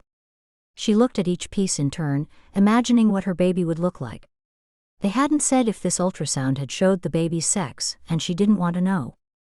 Before John came back with her groceries, Rain arrived. Faye was pleased to see her friend but had hoped to have more alone time with John. Rain rushed in to see her and Faye told her in as few words as possible everything that had happened. Just like Faye had thought, Rain was still there when John came back with the food. Then he left soon after. Chapter 12. For the next several weeks, Faye kept her distance from John as far as she could except at work. The John at work was all business, and there was no conversation that was of a personal nature. She was having a baby, and he was being integrated into the Amish. The day of his baptism, she thought she should say something. She was now at a point where everyone knew of her pregnancy, as she was so large she couldn't conceal it. "Hey, John." "Hello, Faye. How have you been?" "Good. Good." It was an awkward start. "I've been worried about you," he said. "I haven't been near you because I wanted to give you space." "I figured that. I've been doing the same for you." "Oh. Well, that's good. Good all round then." She smiled at their funny talk about nothing in particular. "Have you thought about what's going to happen with work when you have the baby?" "I'll bring the baby to work with me." He frowned. "Is that being practical?" "What do you suggest?" "I suggest that I do more and you do less. I'll run every big decision past you. I know you don't want to give up control. I guess I could take a back seat for a few months, but I'd need to know everything that's happening." "That seems like it would be best for you and everyone." "We should talk more about that tomorrow," Faye said, not wanting to talk about business on a Sunday. He nodded and she walked away. At least her mother had stepped back from trying to force her to have one of her brothers run the company, now that John was on the scene. Now Faye knew that John was interested in the business and not her. He'd had plenty of opportunity to express himself before now. If he hadn't proposed to her by now, he likely never would. There were so many single young women in the community, and they outnumbered the men. He'd most likely choose one of them to settle down with. Seeing him at work every day while he was married to someone else would be hard. A thought occurred to her. Perhaps he thought it was too soon after Hank's death. If she shared with him that she'd been forced into the marriage, maybe that would make a difference. That is, if he liked her in that way at all. She glanced back at him and saw two young women approach him. Then she looked down at herself with a wry smile. Not many men would think of courting a widow who was heavy with child. Then a funny thing happened. He looked around as though he was looking for someone, and when their eyes met, he smiled at her as though he'd been caught out. He was looking for her to see where she'd gone. At that moment she knew for certain that he liked her. But if that was so, why wasn't he doing anything about it? For the next several weeks Faye had no choice but to exercise patience, which wasn't easy for her. Patience awaiting the arrival of her baby, and patience waiting for John to propose, or at the very least suggest they do something together outside of work. With Rain's help and her mother's help, Faye had everything ready for the baby's arrival. As each day got closer to her due date, Faye got increasingly sadder that her baby wouldn't know its father and that Hank wouldn't ever hold his baby. As Faye sat behind her desk in her office, her mind drifted to how her life might be different if Hank was still alive. Now Hillary's husband awaited trial, and Hillary was pondering returning to the community for her remaining months. So much had changed in the past year, Faye mused, and now her life was completely different. Silas had moved away, which Faye was pleased about, and Faye had grown closer with Hank's stepmother. Her baby was due any day now, and Faye had to wonder why she was hanging on to Hank's business. John had offered to run it, so why didn't she let him? Perhaps it was because she didn't like to be told she couldn't do something. She'd proven she could run the company adequately with help, yes, but still she ran it. Could it have been pride that made her insist on doing everything herself? She placed her hand over her stomach when she felt a kick, and knew the most important thing was her baby, more important than anything. In that moment she decided she would step back and allow others to do things. John could take on the top management position. He was doing most of the work anyway, and she always turned to him now before making decisions. "Good morning." She looked up to see John. "Hello. I need to talk to you about something." "Good. Me too. You go first." He sat in front of her, and she had a horrible thought. What if he was leaving? What if he was getting married to someone else? "You go first," she said, holding her breath. "No, you. You're not telling me you're leaving, are you?" "Never." "Okay, I'll go first." He looked around, then he jumped up and closed the door. "I've been doing a lot of thinking and praying." "About what?" "About you and your baby." "Oh. I want your baby to have a father, and someone needs to look after you. I was wondering if you might consider marrying me." She smiled. It was what she'd wanted for so long, but not quite the way she wanted it said. He mentioned nothing of his feelings for her. "Out of duty?" "No." "You're doing me a favor?" He gulped. "I would like us to marry. I would like very much to be married to you." She wanted him to say he loved her, but what if he didn't feel that love? If she ever were to marry again, there would have to be love on both sides. "I will only marry again for love." He looked down. "Oh, I'm sorry. I thought." "Thought what?" "I didn't think. I hoped you might feel something for me." "I do." He looked up at her. "You feel something?" Now she could see in his hopeful eyes that he loved her. "I do." "Like?" He was smiling now. "I do like you, and perhaps a little more." He rubbed his chin. "You love me." "I can't say that until." He walked around to her side of the desk. "Until what?" She shook her head and a large lump formed in her throat. She couldn't speak. "Faye, I've been so frightened to say how I feel about you. I want to be in your life, and I thought if I told you how I really feel, you'd reject me and feel awkward around me." He took a large breath and kneeled down in front of her. "I still want to be in your life as your friend if you reject me. I need to tell you that I love you and want more than anything for you to be my wife. I want to be father to your child, not just uncle." She needed to make sense of it all, and wondered if he'd loved her years ago before he left the community. "When did you start feeling this way?"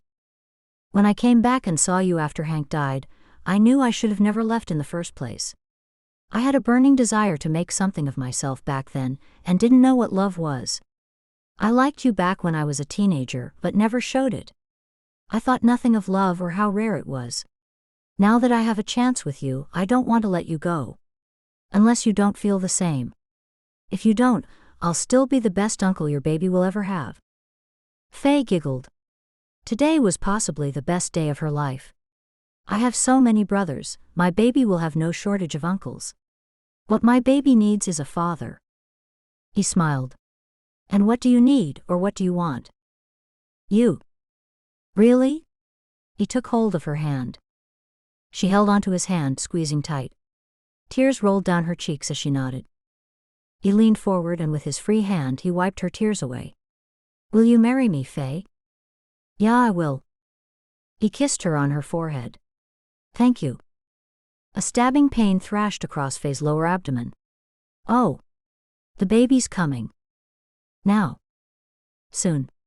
I need to call the midwife." "I'll do that for you and then drive you home." As he fussed about looking for the midwife's number, Faye smiled. She had someone she loved to look after her and her baby, someone to love them. 18 hours later, Faye held her baby in her arms. Rain, Faye's mother, and the midwife gathered around as Faye looked down at the baby girl. Faye had already told them the news about marrying John. "What will you call her?" her mother asked. "I don't know yet." "Are you really marrying John?"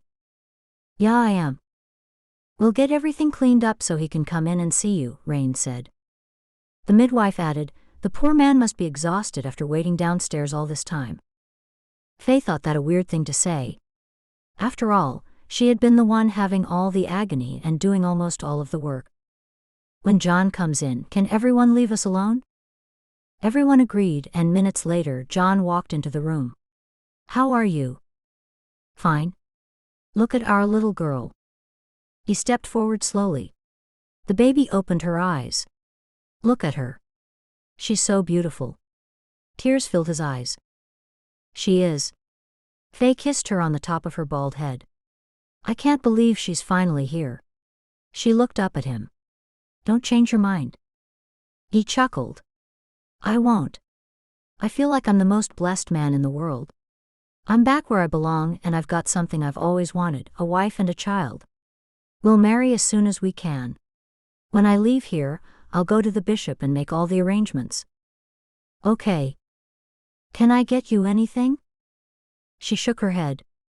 "Everything I ever wanted is right here in this room." He leaned forward and kissed her cheek. "I love you, Faye, and I love our child." Faye knew he was going to treat her daughter as his very own. "Here, hold her. You pick a name for her." "Me." He carefully took the baby from Faye and cradled her in his arms. She smiled at the sight. "Yeah, you decide on her name. I'll have to like it though." "Of course. How about Faith? Faith in God brought me back to you and got me through hard times." "I love it. Faith Kirkdale."